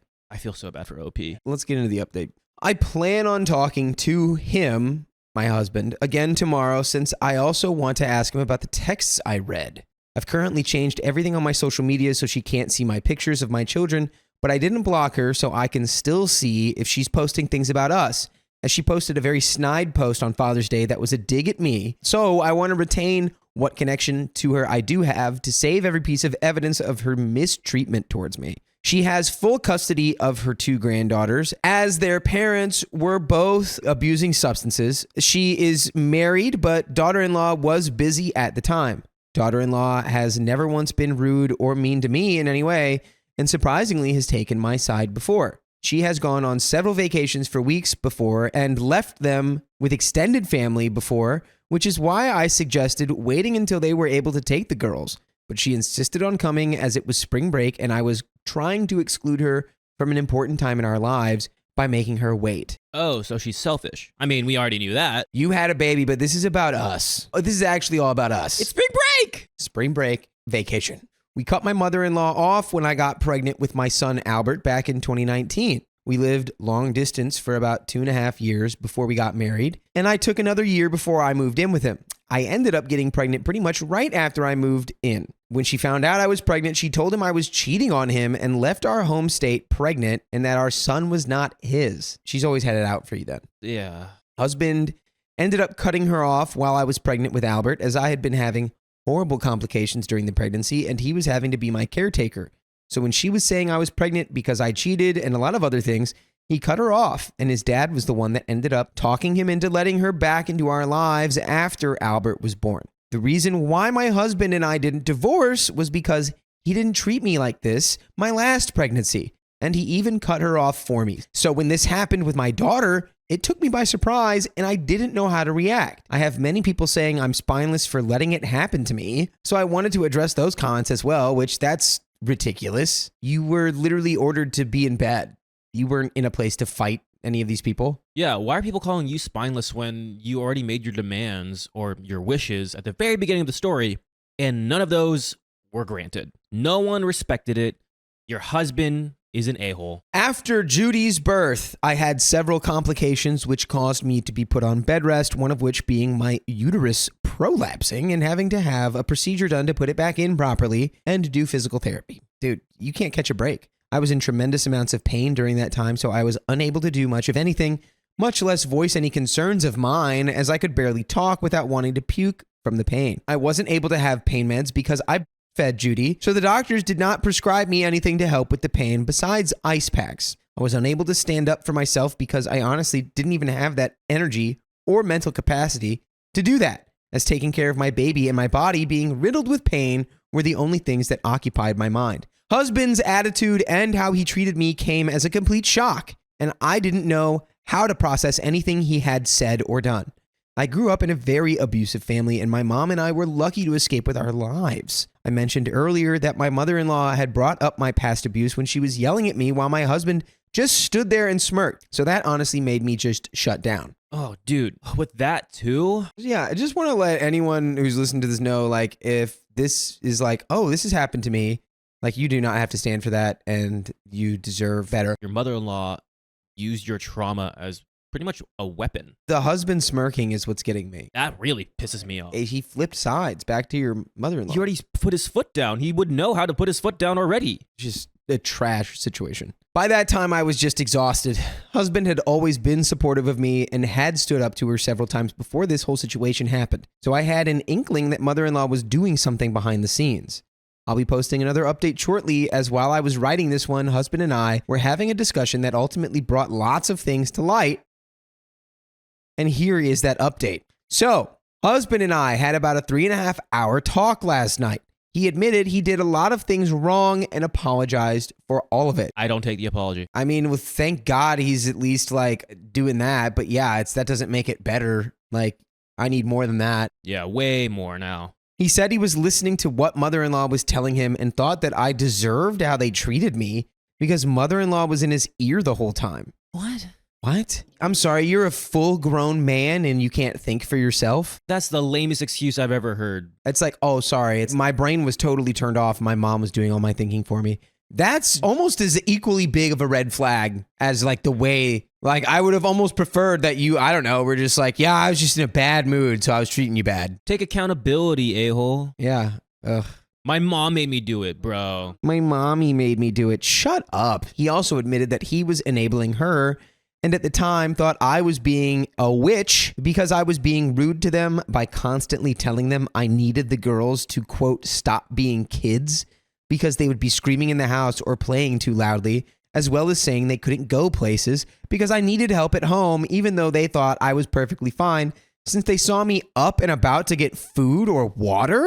It was literally one of the demands you laid out. No, do not bring the girls. So now your husband's a moron, too. A-holic moron? No, not a-holic moron. Moronic a-hole. Yeah, thank you. Your husband's a moronic a-hole. He said none of that excuses how he acted and realized that he was trying to please her because of how she had also treated him when he was a kid and how she tries to be a part of his life now. He didn't realize that her attitude, her treatment of me, and her comments were made out of spite and excused it as her just being her. He pretty much owned up to everything and said he was the biggest problem because he enabled her and was being abusive because she wanted a vacation and he wanted Albert to be able to be part of it. But I was trying to keep Albert home. I don't think she had any problem with Albert spending a day with his grandma. It was the fact that every one of you left and left her alone with the newborn when she was told to be on bed rest. And then kind of taunting her at the same time, like, oh, you're ruining the vacation because you have to stay home and you can't go out to dinner because you just had a baby? Stupid. Also, Albert is twisted in the mind now because his grandmother took him away and now is calling his own mom negative things. It's pathetic. You don't know what to think. You're letting your mom think for you. Your mom made you think, oh, she's being an a-hole because she doesn't want Albert to spend time with us. So I told him how she would constantly pull Albert away from me and alienated him from me while she was here. And he said a lot of things I told him he didn't know about and what she was doing. He had no idea she was doing because she would do it behind his back. So he thought my attitude and how upset I was unwarranted. He said, now that he knows what she was actually doing and how much I was really suffering, he feels horrible and regrets everything. Husband also said that the truck thing was done because he couldn't afford the truck anymore and he wanted to make sure we had enough money for the baby, so he was scared we wouldn't be able to provide for her and Albert. The reason it's not in mother-in-law's name is because she had claimed bankruptcy in the past and she still has a few years before she can have the truck under her name and any assets under her name. Maybe she took the truck? I don't know. As for them making plans for him and Albert to go visit her, he said he had brought it up to me at one point, but he can see now that I probably don't remember because I was dealing with so much other stuff and my recovery, as well as some stress from this whole situation. So when he brought it up, he didn't bring it up at the right time. Heck, we don't even know about this, so... Yeah, I told him that mother-in-law is not welcome around our kids and Albert will not be going with him. We agreed that mother-in-law is no longer welcome around our family and I'll be cutting contact with her. She's no longer allowed to see our kids or be around them at all. I did tell him that I didn't want to become a driving wedge between him and his family, as he had told me some things about how his mom treated him during his childhood and how she was trying to fix their relationship. I doubt it. I feel like she's trying to weasel her way back into your relationship. Shocking.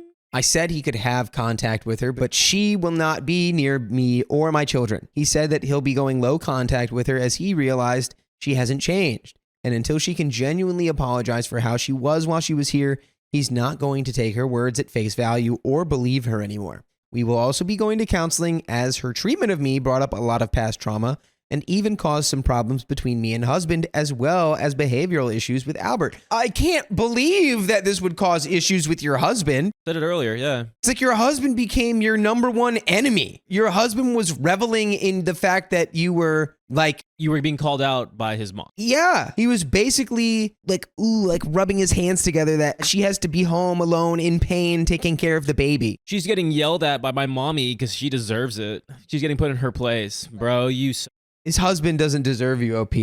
at least from the sound of what I've heard. That's so bad. He would need to do a lot to get back in my good graces. Husband has admitted that during the time his mom was yelling at me in the kitchen and said things about my past abuse, he was not listening and was mentally not there because he was shocked I had raised my voice, as I've never done that before. Shut up, you weren't there. You were smirking. We were there. We remember. He said the smirk on his face wasn't because of mother-in-law, but because I had grown up and finally stood up for myself by raising my voice and showing my anger, as I usually try to be quiet and just avoid confrontation when we fight. Boo. Lame. The apple is not fallen far from the tree. This guy is lying to you, and he's trying to manipulate you into thinking that he was actually, your cheerleader? This guy's pathetic. Lame. A pathetic lie. He said in hindsight it was really rude of him, and he wishes he could go back and make it so I shouldn't have had to raise my voice in the first place.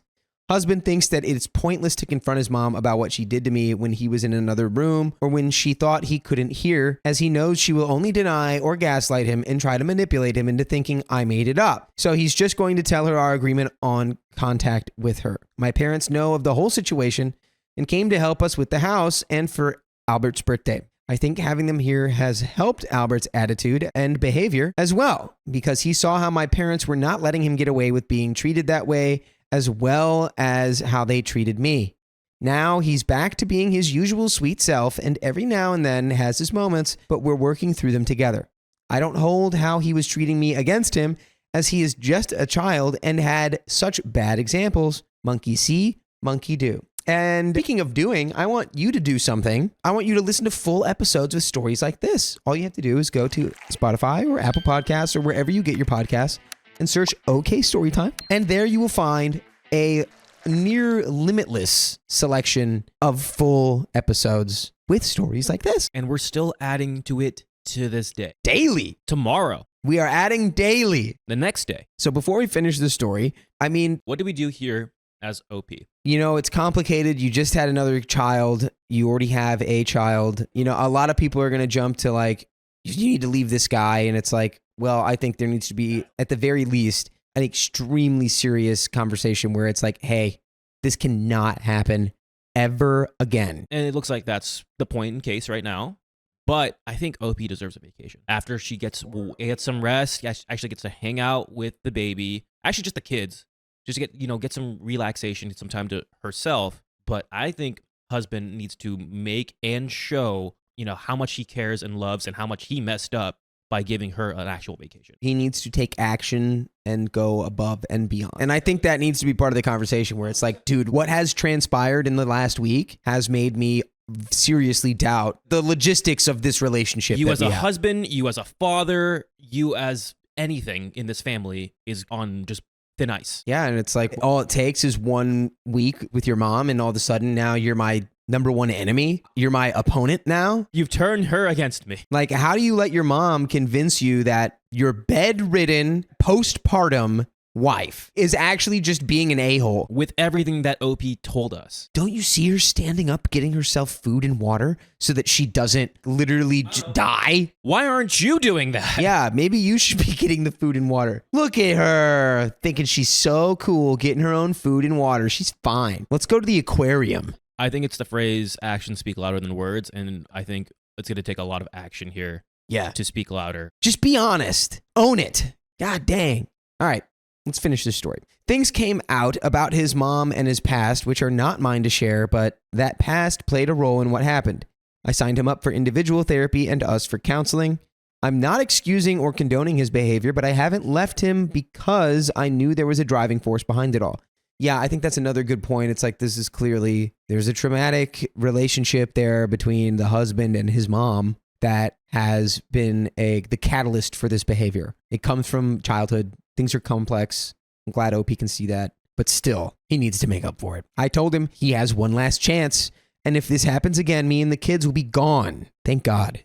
Thank you, everyone, for the advice and advice. Yeah, well, you're welcome and you're welcome. And thank you. Yes, thank you. And that is the end of that story. My late husband had an affair, baby, and I refused to lend any money. That's tricky. Money, please. That baby ain't getting my money. My husband passed away almost 3 years ago, leaving me a solo mom of an 8-year-old. I've learned a lot about who he really was since then. Let's just say if he were alive, we wouldn't still be married. By the way, this comes from user OneTeaching3577, and you can submit your stories on the r/OKStorytime subreddit. So about 6 weeks ago, a process server showed up trying to serve him with a court order to submit DNA tests for a kid. Serve who? Whoa. Serve OP's late husband. Oh. And OP's like, hey, he's gone. Oh. Yeah. Oh my God. Okay. I gave him a copy of the death certificate and sent him on his way. Whoa. Shortly after that, a woman shows up on my doorstep saying that the kid she had with her was my late husband's child. Is it? I don't know, and I don't care. It kind of looks like him, but also looks young enough that they would have had to have been conceived very, very shortly before his death. I told her that he was gone and where she could find his grave. She almost immediately started demanding her half of his estate. What? What the heck you talking about?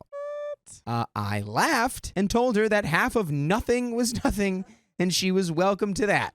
Like, you can multiply 0 all you want. There's nothing. She's like, ooh, okay, hold out your hand. Ooh, do you feel that? Yeah, that's the weight of nothing. Woo! Just blow in her face. There it is.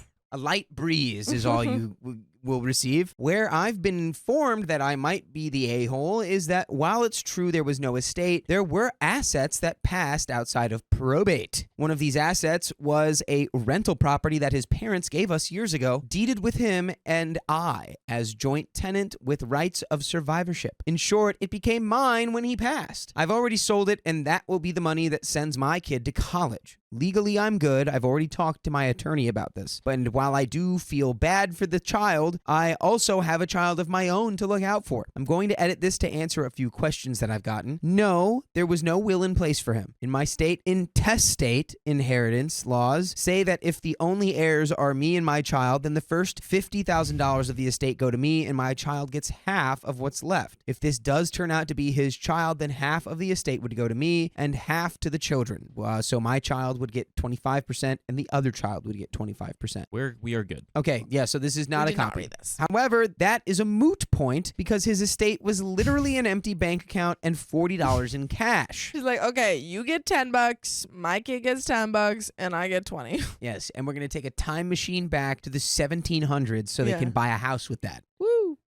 Everything else passed outside of probate. A good estate attorney is worth every penny, even if I never could get him to meet with her to do this dang will. There was no life insurance. Yes, I'm in the U.S. and my child is receiving survivor's benefits. They aren't huge, but they do pay for the therapy bills. He hadn't worked for a vast majority of our marriage, but luckily did have enough credits to qualify. At this point, I'm not opposed to helping the other child receive the same benefits since it won't affect mine. However, my attorney has recommended to hold off at this time because we don't know what she's planning. Yes, you never know what they could be plotting. Kind of sucks, though, because, like, I mean, OP hasn't really brought up, like, my husband cheated on me. She doesn't seem that shocked. Well, I mean, she did start off with being like, I would not be marrying this man or stay. Well, that I would was not still be because- married to this man. Well, I think it's because OP wrote this story. Yeah. Right. I think. In the heat of the moment, I'm like, yeah, wouldn't you be Yeah, shocked? kind of like shocked. Like, oh my God, he cheated on me? Because it doesn't seem like she knew about it. He's like, he's long gone now. Yeah. Well, yeah. I mean, it sounds like the vibe was just like, look, I'm not dealing with this right now. It's like, okay, you're too You late. talk to my lawyer. I'm sorry. You figure it out with him. Yeah. That's too much. She assures me that if the other mother files with Social Security, that they will backdate any payments to at least the date filed. So holding off won't affect the total amount if it does turn out to be his child. I have no idea if she knew he was married at the time or not. My husband's parents are alive, but our relationship is strained at best. I haven't told them about any of this and have done my best to let them keep believing that their son was a saint. And we do have some relevant comments. Number one, not the a-hole for having nothing to offer, but you are definitely the a-hole for referring to this child as an it, like he or she isn't even alive to you. How hateful. That child is innocent completely, and they are a person who did literally nothing to ask for your cruel dismissiveness of their very humanity. Okay, that's a little bit going way too Yeah, far. that is pretty extra. That's pretty extra. And OP literally said, yeah, I would be totally fine with getting the kid, the same benefits. So there's no hate here. That's ridiculous. She's just like, I don't have room to think about another kid when I have my own kid to take care of. That's a huge reach. Yeah, and that's why that comment was downvoted. OP responds, I'm trying to maintain some semblance of privacy here by not referring whether it's a boy or a girl. I live in a small town and the rumors are already flying. Commenter 2 says, not the a-hole, and for what it's worth, that's not a terribly uncommon scam for some reason. If you still have the papers, I'd look into if they were even legitimate. OP says they were. That's the first thing my attorney looked into. The working theory is that she really didn't know when she filed. Why she waited so long is anyone's guess. Commenter 3 also agrees, not the a-hole, you owe her nothing. Looking for more info though, other than her word, do you have any proof that he actually did sleep with her? Do you have any other reason to change your opinion about your husband at this point? OP says, I haven't found anything definitive that he was sleeping with anyone else, but I did find out that he was hiding a substance addiction and lying about a lot of other things, so it's possible. OP clarifies on the estate. When I say there was no estate, I mean there was no estate. We had separate bank accounts. His was empty and there was $40 in his wallet. It's still there, actually. He didn't work, he had no life insurance, and was generally uninterested in handling financial stuff. There was nothing else that wasn't jointly owned or solely in my name. And another commenter says, not the a-hole, but keeping a rental property would have been a better choice other than selling it and letting it sit in a bank account for a decade. OP says that place was an albatross. It needed thousands of dollars worth of work, and I just didn't have the bandwidth to be a landlord at the time. It's actually in a brokerage account, so it's not losing ground to inflation. Does OP or her child qualify for survivor's benefits? OP says, my child does receive benefits, but not nearly that much. It's enough to cover their therapy bills. My husband hadn't worked consistently in at least 10 years, but thankfully did have enough credits to qualify. What is that? Credits? Survivorship credits? Survivorship? What is? I've never heard of that. I don't know. That might not be a U.S. thing. I don't know. It said that, I think she said they are in the U.S. though. Oh, I have no idea. But yeah, I don't know. Here's the update. Whoop-dee. We're out of the comments. We're into the update. Woo! So, several months ago, I posted here and thought I'd make an update now that almost everything is settled. So, it is, in fact, his child. Or at least there's enough shared DNA to determine that my in-laws are their grandparents, and there's no way that it's their other sons. The biggest update is that the mother doesn't currently have custody. I'm still a bit unsure of the timeline, but there might have already been a CPS case open when she first contacted me. She's apparently a fan of the same illicit substances that my husband was. So this kid might not even, she might not even have been able to keep this. Yeah, the kid might not even be in her. I mean, I hope the kid's not in her custody right now. And also it seems like if she's after it seems like a while going after OP's late husband and being like, oh, I need the money, blah, blah, blah, it might also be a case of she doesn't have the money to support this kid either. Yeah. Which is why CPS also might be involved. But when you're in active addiction, your money's probably going to get spent on other things. That's also true. That's sad.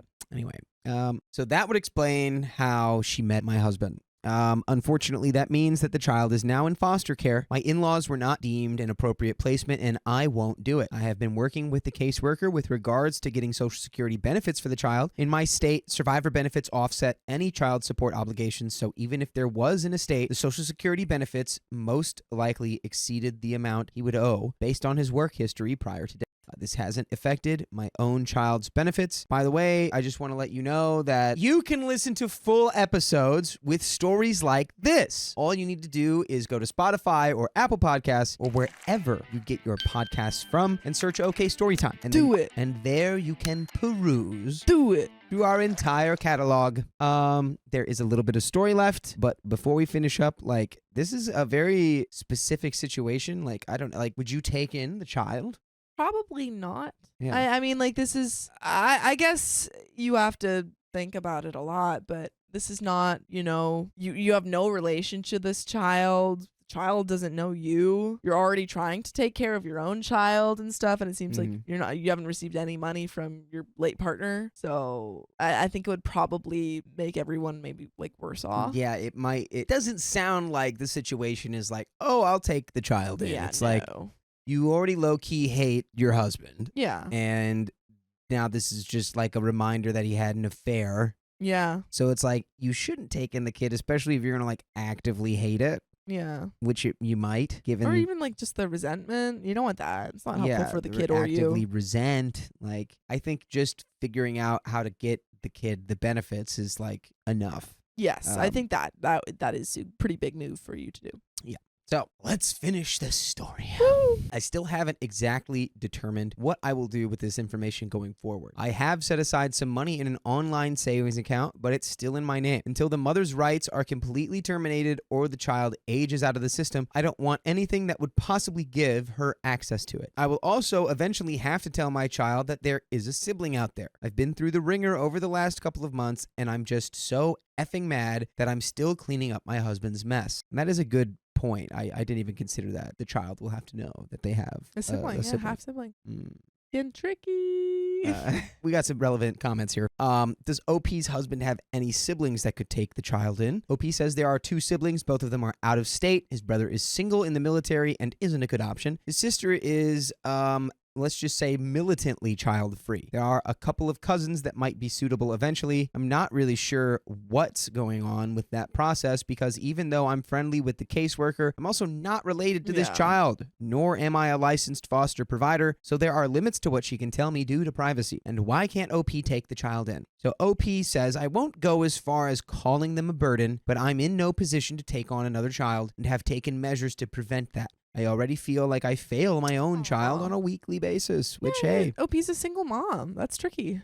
Like, I feel like anytime you have a kid, you're always going to be like, am I? You're a human. If you're being honest, you're going to be like, yo, did I just mess that kid up? Yeah, it's scary. Like, all the time you're going to be thinking that. Yeah. Or I would hope so. Because then that's what allows you to be a better parent. Yeah. Go, ooh, okay, I feel like that might have low-key been traumatic. Let's not do that again. Yeah. We'll pivot around that next Your time. goal is to keep take your child another alive. Yeah. First and foremost. Well, true. Yeah. Commenter says, wow, I can't imagine how hard this has been for you, and I'm so sorry you're dealing with this. You're not just managing the fallout of your late husband's actions, you're also being incredibly thoughtful about protecting your child and this other child's future, all while trying to navigate your own emotions. I think it's really commendable that you're ensuring the child gets the Social Security benefits they're entitled to, even though you're under no obligation to do so. Setting aside money for their future is above and beyond, especially given the situation with the mother. Keeping it in your name until things stabilize sounds like the smart and safe call, which I agree with. When the time comes to tell your child about their sibling, I hope you have the support to help navigate that conversation. You've already shown so much strength and grace in a really unfair situation. Don't forget to give yourself space to process everything. You deserve peace after everything you've been through. You're doing amazing, even if it doesn't feel like it. That was a nice end comment. of that story, and that was a nice comment. Yeah. It was Sometimes nice. Parents need to know that. Doing the best you can. Yeah. I hid our pregnancy from my family because I want to protect my transgender husband. It's all about protection, folks. It's all about protection. My husband is a transgender man, and we've always wanted to start a family together. I have a huge fear of pregnancy, so he offered to carry the baby. It was an insane process. He had to stop taking testosterone for a long time, but he was amazing throughout the whole process, and I did everything in my power to help him feel more comfortable. By the way, this comes from user embarrassedbit8909 on the r/OK Storytime subreddit. So, none of my family know that he is transgender. All of the phobics that you can list, they are. But our friends know. He posted an ultrasound to his private Instagram, not knowing that my sister follows him on a burner account. Well, she saw the photo and told my whole family. They were furious that I wouldn't tell them. Our plan was going to be to say that we adopted. They assumed I was the one pregnant and blew up on me. So I just let it go and rolled with the lie because I wasn't going to out my husband. The first couple of months, I would let them visit. Eventually, I'd start eating big meals and purposefully bloating myself to the point of discomfort so I looked pregnant. They would remark, my family, I think, around the 6-month mark that I was remarkably small, but I just played it off. Eventually, I couldn't lie any longer, so I looked for every excuse in the book to not see my family. I turned down the offers of baby showers, gender reveal parties, anything that would require us seeing each other. Luckily, my family lives an hour away and we all live busy lifestyles, so them randomly visiting wasn't an issue. The only time that they did pop in unexpectedly, we were out of the house. If they FaceTimed, I made a point to be in bed feeling horribly sick, so I couldn't give them a bump update. I lied my booty off, and they just thought I had a rough pregnancy. My husband gave birth a year ago. God, I love that sentence. And went straight back on the testosterone, and now we're as happy as ever. My family have met our daughter, and they adore her. A week ago, after an argument between myself and a friend, said friend decided to out my husband by messaging my family and included proof. They did it by adding everybody to a group chat, posting screenshots, and basically the entire story, then saying, quote, "I'll leave you all to discuss." And then they left the chat and blocked me and my husband. Whoa. Oh my God. This is wild. This is wild. It sucks that you did everything that you could and it still didn't work. In a transphobic rage, my mother raced to my home and all but beat down my front door. It was not pretty. I had to call the cops. I've been disowned, but that hasn't stopped the daily calls and texts coming from my parents, aunts, uncles, siblings, leaving nasty slurs on my voicemail and other hateful crap. I ended up crying to my friend yesterday who told me that I should have been honest with my family as it would have saved me a lot of heartache. I don't know. I don't know if it would have saved you a lot of heartache, because this is their response to this. This is a crazy situation, but if this was the response to this, it certainly would have accelerated whatever's going on here. You're just at that point ripping the Band-Aid off. Yeah. It was either being honest up front or saying that we had lost the baby and then adopted later. I'm not happy that things played out the way they did. I just feel so sad now. Maybe it was wrong to lie to my family, but I feel like I had no choice. And there's an edit because I figured I'd put this in main text. My husband has always encouraged me to maintain a relationship with my family. However, it was mostly for his sake. Personally, I mentally checked out years ago, but when they met him, they welcomed him with open arms and treated him like a son. Yes, it was conditional on him being presumed cisgender. However, we never intended for them to find out. That's gonna be one of the tallest tasks you could ever give yourself. Oh, yeah. For the rest of your lives, you're going to keep the secret that your husband is trans from your family. That is a lot. I mean, that's got to be so, the anxiety of that hanging over you if you didn't get outed would eventually, I gotta assume, drive you mad. Oh, wait, did we have the baby yet? Yeah. Okay. They had the baby. They got outed after the baby. They had the baby and didn't get outed. I don't like what the friend said. He's like, oh, they're going to find out. It's better to like clear your conscience now. I'm like, it's not your place to tell anyone. It's not your place, friend. We can't say it, but I have to imagine. Secrets are no fun. We never intended them to find out. He, my husband, felt a familial love that he's never had from his own family before, which is why I kept my relationship with my parents at his request. If it wasn't for him, I most likely would have cut them off a long time ago. I'm sad that this has happened, but most of that sadness is for my husband rather than me. Also, the friend in the story who outed him is obviously no longer a friend and never will be again. The other friend who said I should have told the truth is on thin ice. Another edit. Y'all are making us ugly cry. Thank you so much for the support. Here's some relevant comments. Why OP kept in touch with her family. Why did you feel obligated to have any contact with your transphobic family at all? I have a feeling this is going to be because of her husband. My husband actually encouraged me to stay in touch throughout the years. They adored him, and he adored them. And it was the only semblance of family that he's ever had. The husband's pregnancy, how did he hide his baby bump and other body changes from them? He's quite a big guy, both tall and wide. Underneath baggy clothes, you weren't really able to tell he was pregnant until the 7th month mark. He looked bigger up until then, but he didn't look pregnant, if that makes sense. What the fight between the ex-friend was really about. Funnily enough, there's no address to PM the OP. Right, because the fight was about them becoming homeless and us not being able to help out as much as they would have liked. Oh my God. Really? That's going to be your response? You won't house me? I'm ruining your entire family dynamic. Have fun with that. That's crazy. They failed to pay their rent and wanted to move in with us because they're being kicked out. I said no because said person is unstable and drinks to the point of violence. Instead, I offered to help find government housing or for low-income earners, but that wasn't enough. They asked for money. We said no. I'm certain that they were intoxicated at the time of making that group chat. Update. I got caught up in some other stuff outside Reddit for a few hours. Firstly, thank you all so much for the overwhelming amount of support and care. I wish I could reply to everybody. Y'all are right that my husband is one tough cookie and he's too wonderful for his own good sometimes. Wow, yeah. I mean, like, the fact that they went on and got married to OP knowing that their family is like this. I mean, the thing is that everything was fine. It was just all built on the presumption of being cisgender. Yeah. But so like, if you even hiding that, sounds like they were crazy. maintaining it perfectly, literally until this friend completely blew up their spot. Which is so crazy that like, oh, the family was like, this is great. And then the complete 360. in the snap of like a text or whatever. Well, like they said, they hypothesize heavy intoxication at the time of making that chat, which I can only imagine like you would have to be to do something that absolutely like I don't even have a word. I don't even have a phrase for it. If you have a phrase for what that is in the chat, let me know, because I can't think of any that do it justice. Secondly, I'm sorry to all the transphobes that were upset by my post. It must be horrible being so fragile. Get well soon. Thirdly, after reading all your comments, my husband and I decided that moving will be the best thing for us. It's scary because it's such a big change and we'll be in an unfamiliar place, but we're looking forward to living in a more LGBTQIA plus friendly area. I've asked a friend to call in on a welfare check on this ex-friend since they are technically missing, but I'm washing my hands of this whole situation and anything to do with this person. Whoa. Again, thank you so much for the love and support. By the way, if you love us and you want to support us, you can pull up to our live stream every weekday at 3 p.m. PST on YouTube, Facebook, TikTok, and Twitch. All you got to do is tap our profile and you're in.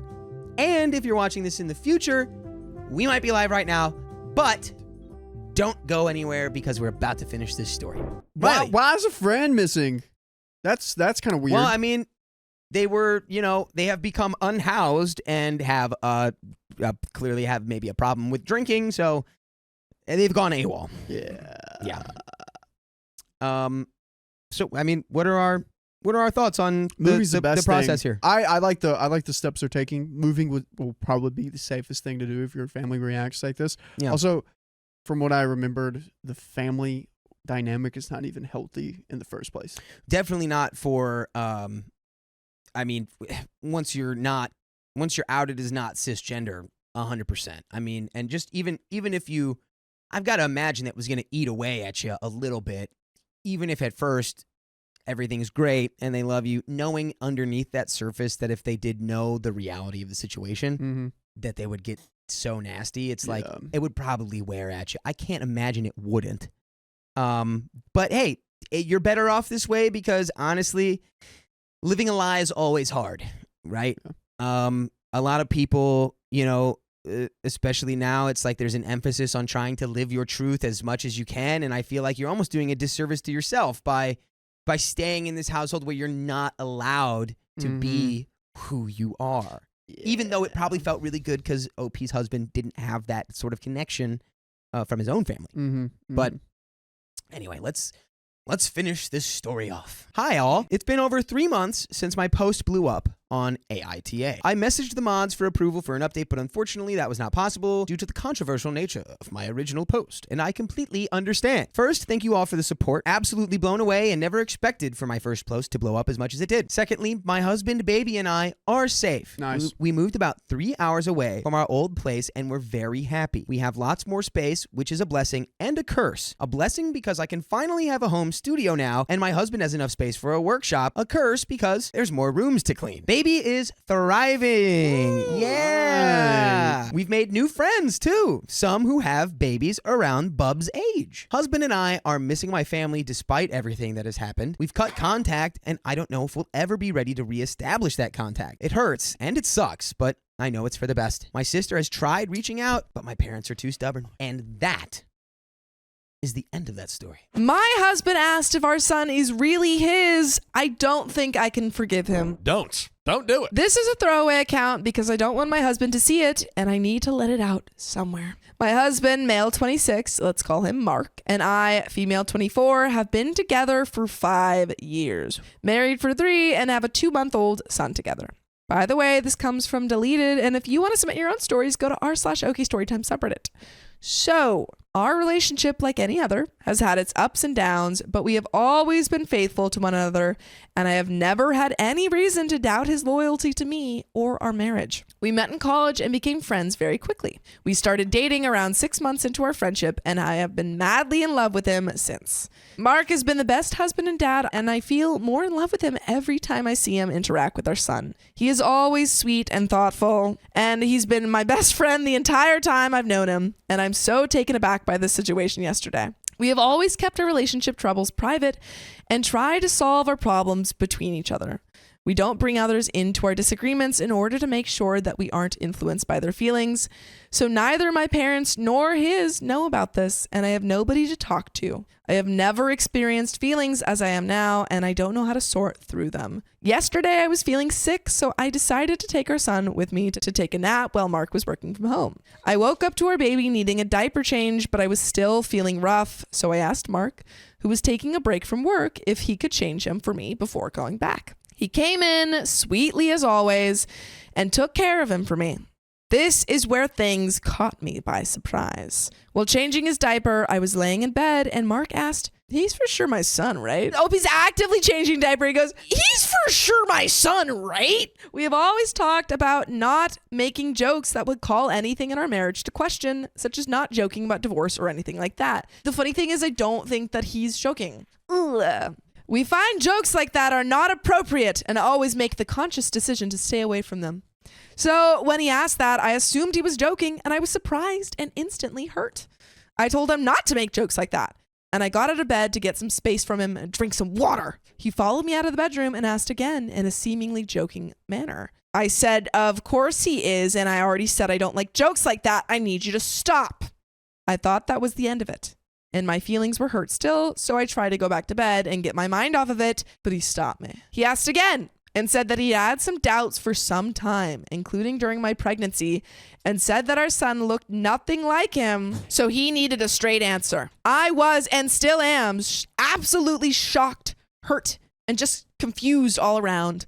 I told him I was giving him a chance to take back the question because I was extremely hurt by it, but he doubled down. In that moment, I was overcome by anger and I told him we were leaving. I took our son, got us both dressed, and said we'd be going out for a drive and to leave me alone while I thought. He tried to stop me and started saying, "We weren't going anywhere. You want to bet, buddy?" I'm about to give him the old pow pow. I'm sorry, you question your wife's loyalty to you and then have the audacity to say that she's not allowed to go anywhere? I thought that wasn't your son. If it's not your son, then you have no right to say where he goes with his mother. That's so true. You can't have it both ways, Buster. Send this man to the Ord cloud. I don't want you in my sight. He tried to stop me and said, "We're not going anywhere." And I asked him why he freaking cared if I left since he didn't think our son was his anyway. Why did he care if I took someone else's son with me for a drive? I think now that maybe I shouldn't have said that and caused more doubt, but I was furious and extremely hurt and I wanted him to let us leave. Absolutely should have said that. I have never given him any reason to believe that I would cheat on him, and I've never ever been tempted by anyone else. I love Mark, and I have never been with anyone else while we were in a relationship. I have never cheated. I took our son and drove a few miles away from our house to somewhere I knew he wouldn't find us so that I could have some time alone to cry and think.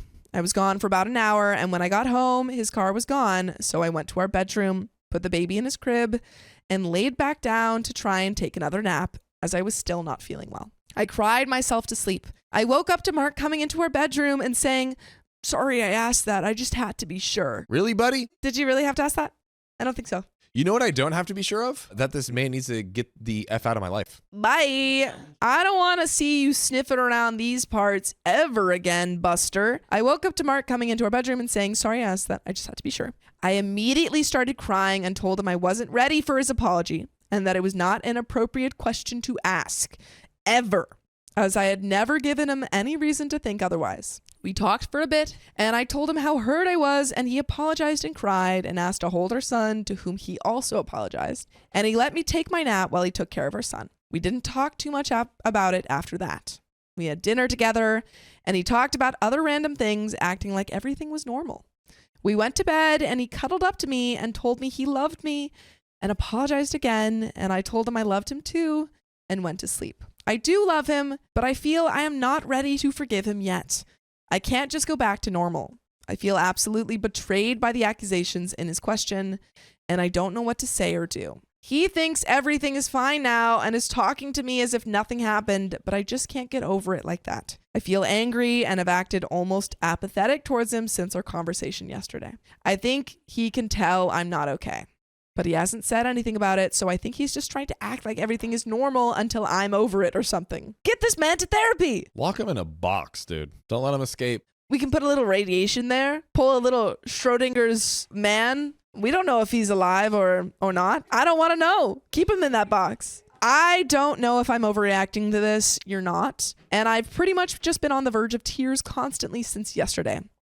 I can't look him in the eye. I feel betrayed, and I don't know how to recover from this. Am I overreacting? Should I just try and forget about it and let things go back to normal? I don't plan on telling anyone in our lives about the situation. I don't want anyone else to feel hurt on my behalf. He's a good man and has always been kind to my family. I just don't know where this came from, and I have no idea how to cope with these emotions. I just needed to let it out somewhere, and there is an update. What do you think? What say that you? When a man accuses the wife of the baby not being theirs, it is accusing you of cheating. It is accusing you that you had the baby and didn't tell them, and insinuates that you're trying to, use them or whatever to like father and help care for your child for 18 plus years. The betrayal of that question, everything that it insinuates, is somewhat insurmountable. And dare I say, Sophia, we've had a lot of stories, you've seen these stories where these guys come and like, oh, it's the baby, my blah, blah, blah. This man might just take the cake for one of the dumbest ways to ask and persist. Is that my baby? And she's like, don't joke about that. And he's like, okay, but is it my baby? Where'd your brain go, dude? Yeah, like, what is his proof? That his baby kind of doesn't look like him? They're not doppelgangers, dude. But there is an update. We're going to get back to the story, but Sam, you have a copious amount of something. What, John? X's. I have like 4 or 5 or 6. I heard of 6 with a 0 All behind right, it. that 60 number, comes from somewhere else. Where does that come from? It comes from our OK Storytime membership. Yeah, that's freaking right. We have 60 plus hours of exclusive live streams on Monday, Wednesdays, and Fridays. And it's only $5 a month. So go to the link in our description, youtube.com/OKOP show/join. Join a club almost as exclusive as Sam's X's. Well, let's get back to the story. Thank you all for the thoughts and perspectives I posted on here because I needed an outlet, and I also thought some anonymous outside perspectives would help me gather my thoughts. I think I read pretty much every comment on here, and you guys are saying some new things and a lot of the things I've thought about myself, including projecting, overreacting on my part, anxiety on his part, the stresses of marriage and parenthood, and the fact that there are 2 sides to the story. Reddit is being too nice today. Get back on your mob bandwagon, guys. We need energy. Where is the usual divorce? Now you're saying, oh, there's 2 sides to every story? There's not good people on both sides. There's one bad side. And it is this man, Mark. I talked to him briefly on the phone during his lunch break and asked if we could have a serious discussion over dinner when he gets back from work. I am planning on keeping an open mind, and I asked that he keep himself open emotionally as well so we can lay it out on the table. I believe this marriage is worth it, and I'm willing to put in the work it takes to resolve this, provided infidelity is not the reason. I will bring up marriage counseling as many of you have suggested, and I plan on talking until we have some kind of resolution that I can live with. I am definitely feeling better having taken some time to just pray and meditate in peace with my thoughts. And I know I did some overreacting. I could have definitely de-escalated the situation, but instead acted out of hurt and anger. I know he has struggled with anxiety and depression in the past, and I want to keep myself in check when hearing his side and emotions. Girl, why are you putting this all on you? What are you doing? She's like, I know that I made the wrong decision here. I know that I'm at fault. Girl, no. I peeped when she said earlier, she was like, oh, he was like such a good guy, and this came out of nowhere. I think that they have this toxic relationship where she is always the one like basically apologizing and all of that. That's what it seems like. I will update once we've talked. Thanks, everyone. And there is an update, so I'm assuming they've talked. We had a talk over dinner that lasted a few hours because of interruptions from the baby. A couple of things I wanted to respond to here since there were a lot of comments saying similar things and I can't respond to them all individually. When we first argued, I told Mark that the baby was undoubtedly his and that his questioning was hurtful as I thought he knew me and knew that I would never be unfaithful to him. I didn't add this to the original post because I thought it went without saying, but I guess not. That's my fault. I admit I reacted defensively and that was not the way to go. Girl. Be offensive. I didn't stop to think about his perspective as the initial shock hurt me more than I've been hurt in our relationship this far. And I really wasn't thinking about the reason behind the question. I was upset and needed space to manage my emotions so I wouldn't be talking to him while seeing red. My mother-in-law is the kindest person and has been wonderful to me throughout mine and Mark's entire relationship. She's been incredibly supportive and the best grandma, our baby is her first grandchild. She's been as involved as she could possibly be from another state, and she was in the delivery room with me the entire labor. I love her, and I know she's not putting anything like this into Mark's head. We agreed to keep our relationship problems private because of something that happened when we were dating. Long story short, we got into a fight and included our parents and siblings, and people ended up taking sides. And there were more hurt feelings than were necessary between our respective siblings and each other. My brothers and sisters were upset at him and his brother upset at me. If there were ever a situation we felt needed outside opinions from family or friends, I'm sure we would have come to the decision to talk to them together. But so far, I just really didn't want to give my family or his reason to be upset with either of us or cause a divide. The idea that he was projecting did cross my mind because of other Reddit stories, but I have never doubted his faithfulness to me. It's really funny because you may not have doubted him, but he's continuously doubting you. And he just keeps doubling down on that. I do not believe he has or ever will cheat, but he does believe that you have cheated. I know him and I can say this for certainty. I appreciate all the concern of everyone saying this to warn me though. If it weren't my relationship, I could see how this could be interpreted. So dinner. We talked and came to a resolution. First, I asked him to tell me, free of judgment, why he asked in the first place. In our initial argument, he just said he didn't know and shrugged it off. You better figure out why. You better figure it out, buddy. He's like, I don't know. It just kind of came to me one night. I had a dream about it. I thought I'd ask. In our initial argument, he just said he didn't know and shrugged it off. Well, at dinner, he went more in depth. He said that he's been feeling insecure as a husband and a father lately, and he didn't feel like he deserved to be happy, so something must be going on. He's expressed sentiments like this before in a relationship. He has struggled with depression and anxiety, and he feels unworthy of love and happiness. He's seen therapists for this kind of thing, but sometimes he does struggle with his self-esteem. I told him that our baby was 100% his and that we could take a DNA test if that would help. He said he didn't want to do that because he trusted me and he really regrets feeling any kind of doubt about our son. He let his intrusive thoughts get the better of him, but he knows that I love him and would never cheat on him. We resolved to do an Ancestry.com profile for our son as a compromise. How is that a compromise? She was literally like, hey, we'll do it. And he's like, oh, no, that's good. And now he's like, nah, let's go ahead and do it. He's like, let's do just a more extensive DNA test, as it would give Mark full peace of mind and could also be something our son could look back on for fun. They're like, hey, remember when dad thought you weren't his son? Good times. My husband and his brother were both given ancestry kits as gifts from their mom so they could learn more about their dad, who left after the divorce and hasn't seen them in person in over a decade. So we thought this was appropriate. I shared my perspective and apologized for encouraging his anxiety and doubt by acting defensive and leaving. I explained the reason I needed to leave for a bit was because I didn't want to say anything extreme I would come to regret later, and I needed to get my thoughts together. I expressed that I was apologetic for leaving so abruptly, but that I didn't apologize for feeling upset or hurt. It wasn't about making it about me, but the question of paternity ultimately has an insinuation of unfaithfulness, and I was insulted and just felt betrayed by the implication. I told him that I wanted to give him reassurance and that our marriage was worth passing away to myself a little to help him with his anxiety and insecurities as long as he could acknowledge that his questioning and demeanor in that were inherently hurtful. OP just conceded so much. Live your life. Go enjoy it. You deserve that. I think all in all, it was a productive conversation and I feel good about the resolution. I feel a lot better about our standing in our marriage and I'm left a lot more comforted than I was where we left it last night. Ultimately, when we got married, we vowed in the name of love, for better or for worse. And I do not plan on leaving at the first big bump we've hit in our marriage. Even after the honeymoon period has been long past, I've never felt like we left it.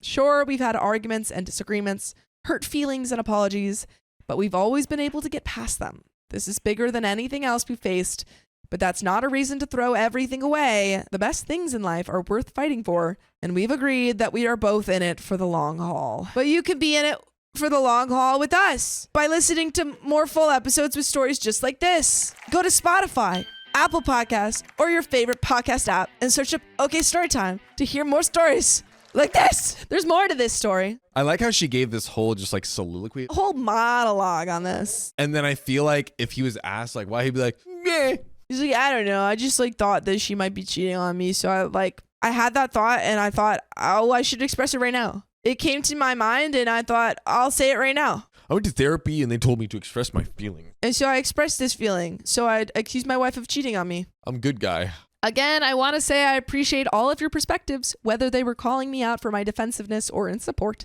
validating my feelings. I read every comment and thought about each one with an open mind. I never thought that a vent post about the situation would get so much attention, and I want to thank everyone for their genuine opinions. I don't expect there will be any other updates to this, and I probably won't post anything else on this account. I will show my husband this post eventually, I think. It may be helpful for him to read some of the comments, as it was for me. Anyway, that's all. Thank you. God bless. Run away. Or, I mean, like, he needs to go to intense therapy. Because I'm sorry, like, marriage counseling's good idea, great idea, but he needs to go to individual therapy to figure out why he's accusing his wife of cheating on him. Yes. In an ideal world, he's going to therapy doing that. My maid of honor faked a pregnancy to announce at my party just to get back at me. She sucks. You need a new maid of honor. My best friend, Kat, female 30, and I, female 36, have always had a great relationship. She pledged with my sorority the last year I was at our HBCU. I will withhold some identifying information, of course. We are both high-paid medical professionals.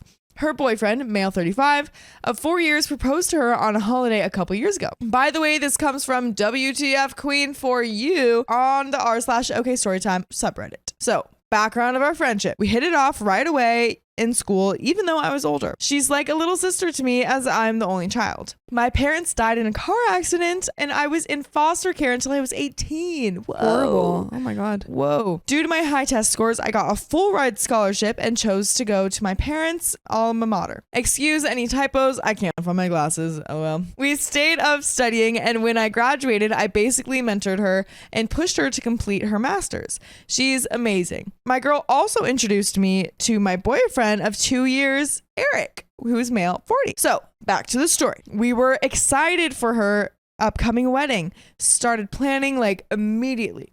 She asked me to be her maid of honor. Of course, I accepted. Her fiance comes from money and loves her so much. They are adorable. Her mom, Nancy, is amazing too, and her father died 6 months ago and she's still struggling with it. Oh my goodness. Wow. He was a great guy. Kat and her fiance, Will, were planning on having her dad walk her down the aisle. Will's dad graciously stepped forward and offered to walk her down the aisle. Oh, that's cute. There was not a dry eye in the room when he did that. The couple accepted. Now here comes the drama. Kat's mom found out and was livid. She said, no, your brother can walk you down the aisle because he's family. No. You can mind your own business because it's not your wedding. Yeah. And it's gonna be your family. Like, as soon as she gets walked down the aisle. Literally, so like, at the end of the aisle, he'll be your family. Yeah. So it doesn't matter. The future in-laws are great people and accepted Kat right away. Kat told her mom that her brother Nigel, 40, can walk her down too. Mom wasn't having it. It was Nigel only, or she would have had to walk down alone. No. This lady has been so nice and helpful, but just became unhinged right before our eyes. Kat runs out crying and Will follows her to calm her down. Everyone goes off on Nancy. Of course she doesn't care and leaves too. Kat reached out to Nigel and lo and behold, he knew nothing of Nancy's plans. So the problem is solved, right? Wrong. Nancy proceeds to message the 2 bridesmaids and myself, trying to get us on her side. We were not having it. She threatens to not come to the wedding if Nigel isn't walking Kat down the aisle. Kat says, okay, fine, don't come. Yes, Kat. Period. Fast forward a week before the wedding and mother and daughter make up and the father-in-law will walk her down the aisle. The week goes by with no problems at all. Day of the wedding, Nancy walks in looking beautiful in her coral dress. Pictures are taken, caterers are perfect, decorations, chef kisses all around. There was a table with photos of Kat and her dad on the side. Oh, that's sweet. It's lovely. It was beautiful, she says.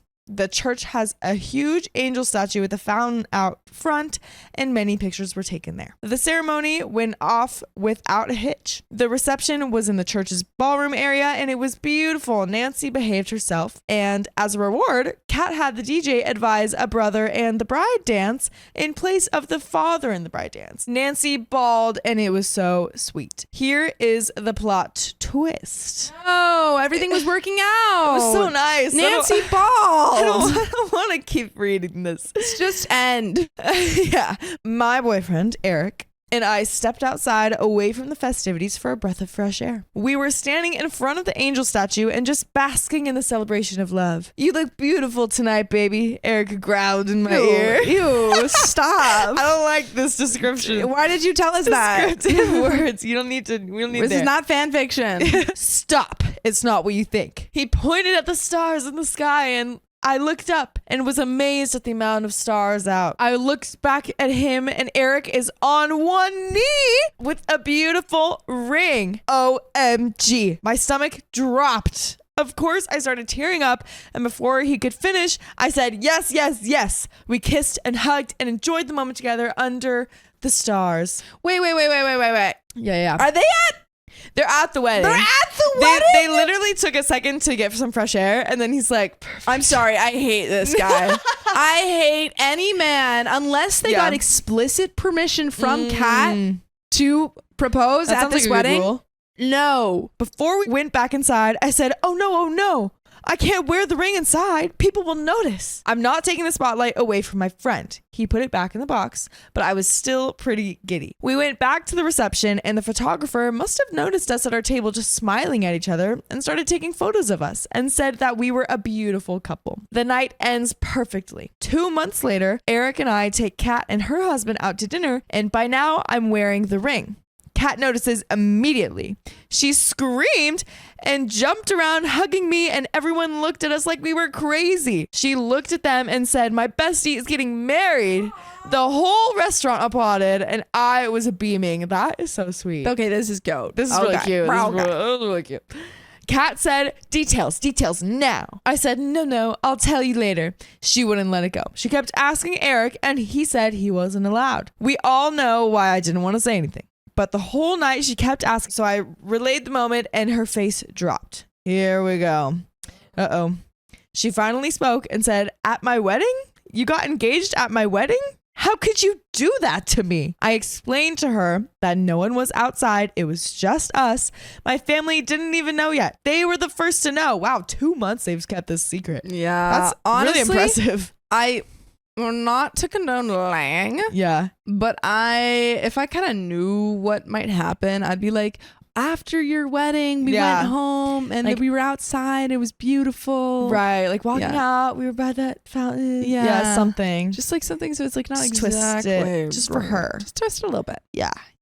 We tried calming her down, and she got up and left right when the meals were placed on the table. We left with our doggy bags because I had lost my appetite. What the frick? No one's eating. Not my mind. Yeah. And no one's eating now, dang it. I tried messaging and calling her, and she blocked me. Like, what the heck? She even blocked Eric. Facebook blocked. X blocked. The gram blocked. At this point, I give up. I just thought she would reach out to me when she was ready. Woke up to a barrage of texts from none other than Nancy, Kat's mom. I knew Nancy would get involved. Of course. Here comes Nancy. I knew it. How dare you ruin my daughter's wedding? Who does that? I tried to explain that no one knew until I told Kat months later. This lady actually fixed her mouth to tell me that I should have made up something else or to take it to my grave. Hilarious. You probably should have made something else up. Yeah, maybe. I mean, she shouldn't be upset. Yeah. But if you knew that she might be, just a little. Right. It's like a little little white lie. Mind you, she told everyone in our circle, but everyone else is on my side. Understandably. Eric proposed to me outside and away from everyone. We didn't say anything about our engagement just to avoid this very issue. After months of silence, Kat calls me and wants to have lunch. I accepted. I asked her to be my maid of honor, and she accepted.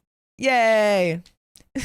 Ooh, I don't know. I don't know if I would ask someone who I haven't, talked to in months, Yeah, I mean, regardless of how close we were. I'm assuming like they've been besties forever. Yeah. The families are close. I'm assuming they talked about that at the lunch, and then it kind of carried on to that. Interesting. Because Kat was the one that wanted to have lunch. We hugged and reconciled. Or so I thought. By the way, we will always accept you on our YouTube channel because you can join us live every weekday at 3 p.m. PST. Just tap our profile. Tap it. Months before my wedding, a couple of my bridesmaids invited me out to a lunch and dropped a bombshell on me. Kat was still upset and planned to announce her pregnancy during the maid of honor toast. What the heck? Oh my gosh. No. Right away, I was happy for her. My bestie is pregnant. I'm excited to be an auntie. However, one of the bridesmaids said, "No baby. There's no baby. She's not pregnant." Drama. Oh my goodness. She's just making it up? She's just trying to steal the spotlight that was never even stolen from It her. wasn't even place. stolen. For Oh her to my do goodness. the same thing, she would have to go outside Yeah, and tell and someone. tell her husband that she's pregnant. and then come back inside and be happy. Yeah. And enjoy that's the it. night. That's the only thing that she can do. Literally. My mouth dropped open. WTF? Who does this? What happened to my friend? Needless to say, I just messaged her that she's no longer in my wedding and congrats on her fake baby. I'll update as soon as I can. I need a drink. And that's it. We didn't get an update after that. You know what? Not gonna lie, I probably would go to the friend first and say, "Hey, Yeah. I heard this from our mutual friends. Yeah. Is this true?" Right. Right. Yeah. I think I don't know if I definitely would talking about immediately it. drop her. Yeah, I don't think so either. I think that's an option Yeah. in the future, but conversations first is always a good idea. I mean, before you're any about of to this have her stuff. be your maid of honor. Yeah. I mean, that's so sweet. Yeah. And if you're willing to make her your maid of honor Yeah. after months of like not talking and her being mad at you, then like there's got to be some sort of special relationship there. Give her one conversation. Yeah. Not that she she might not. It might end with you dropping her as a friend anyway, but just to confirm. Right. Just give it a shot at least. Give her a chance. Give a chance. That's crazy though. Man. That's so annoying. Yeah. So petty. So petty for why. Yeah. But that's the end of that story. So we'll see you next time. See you next time.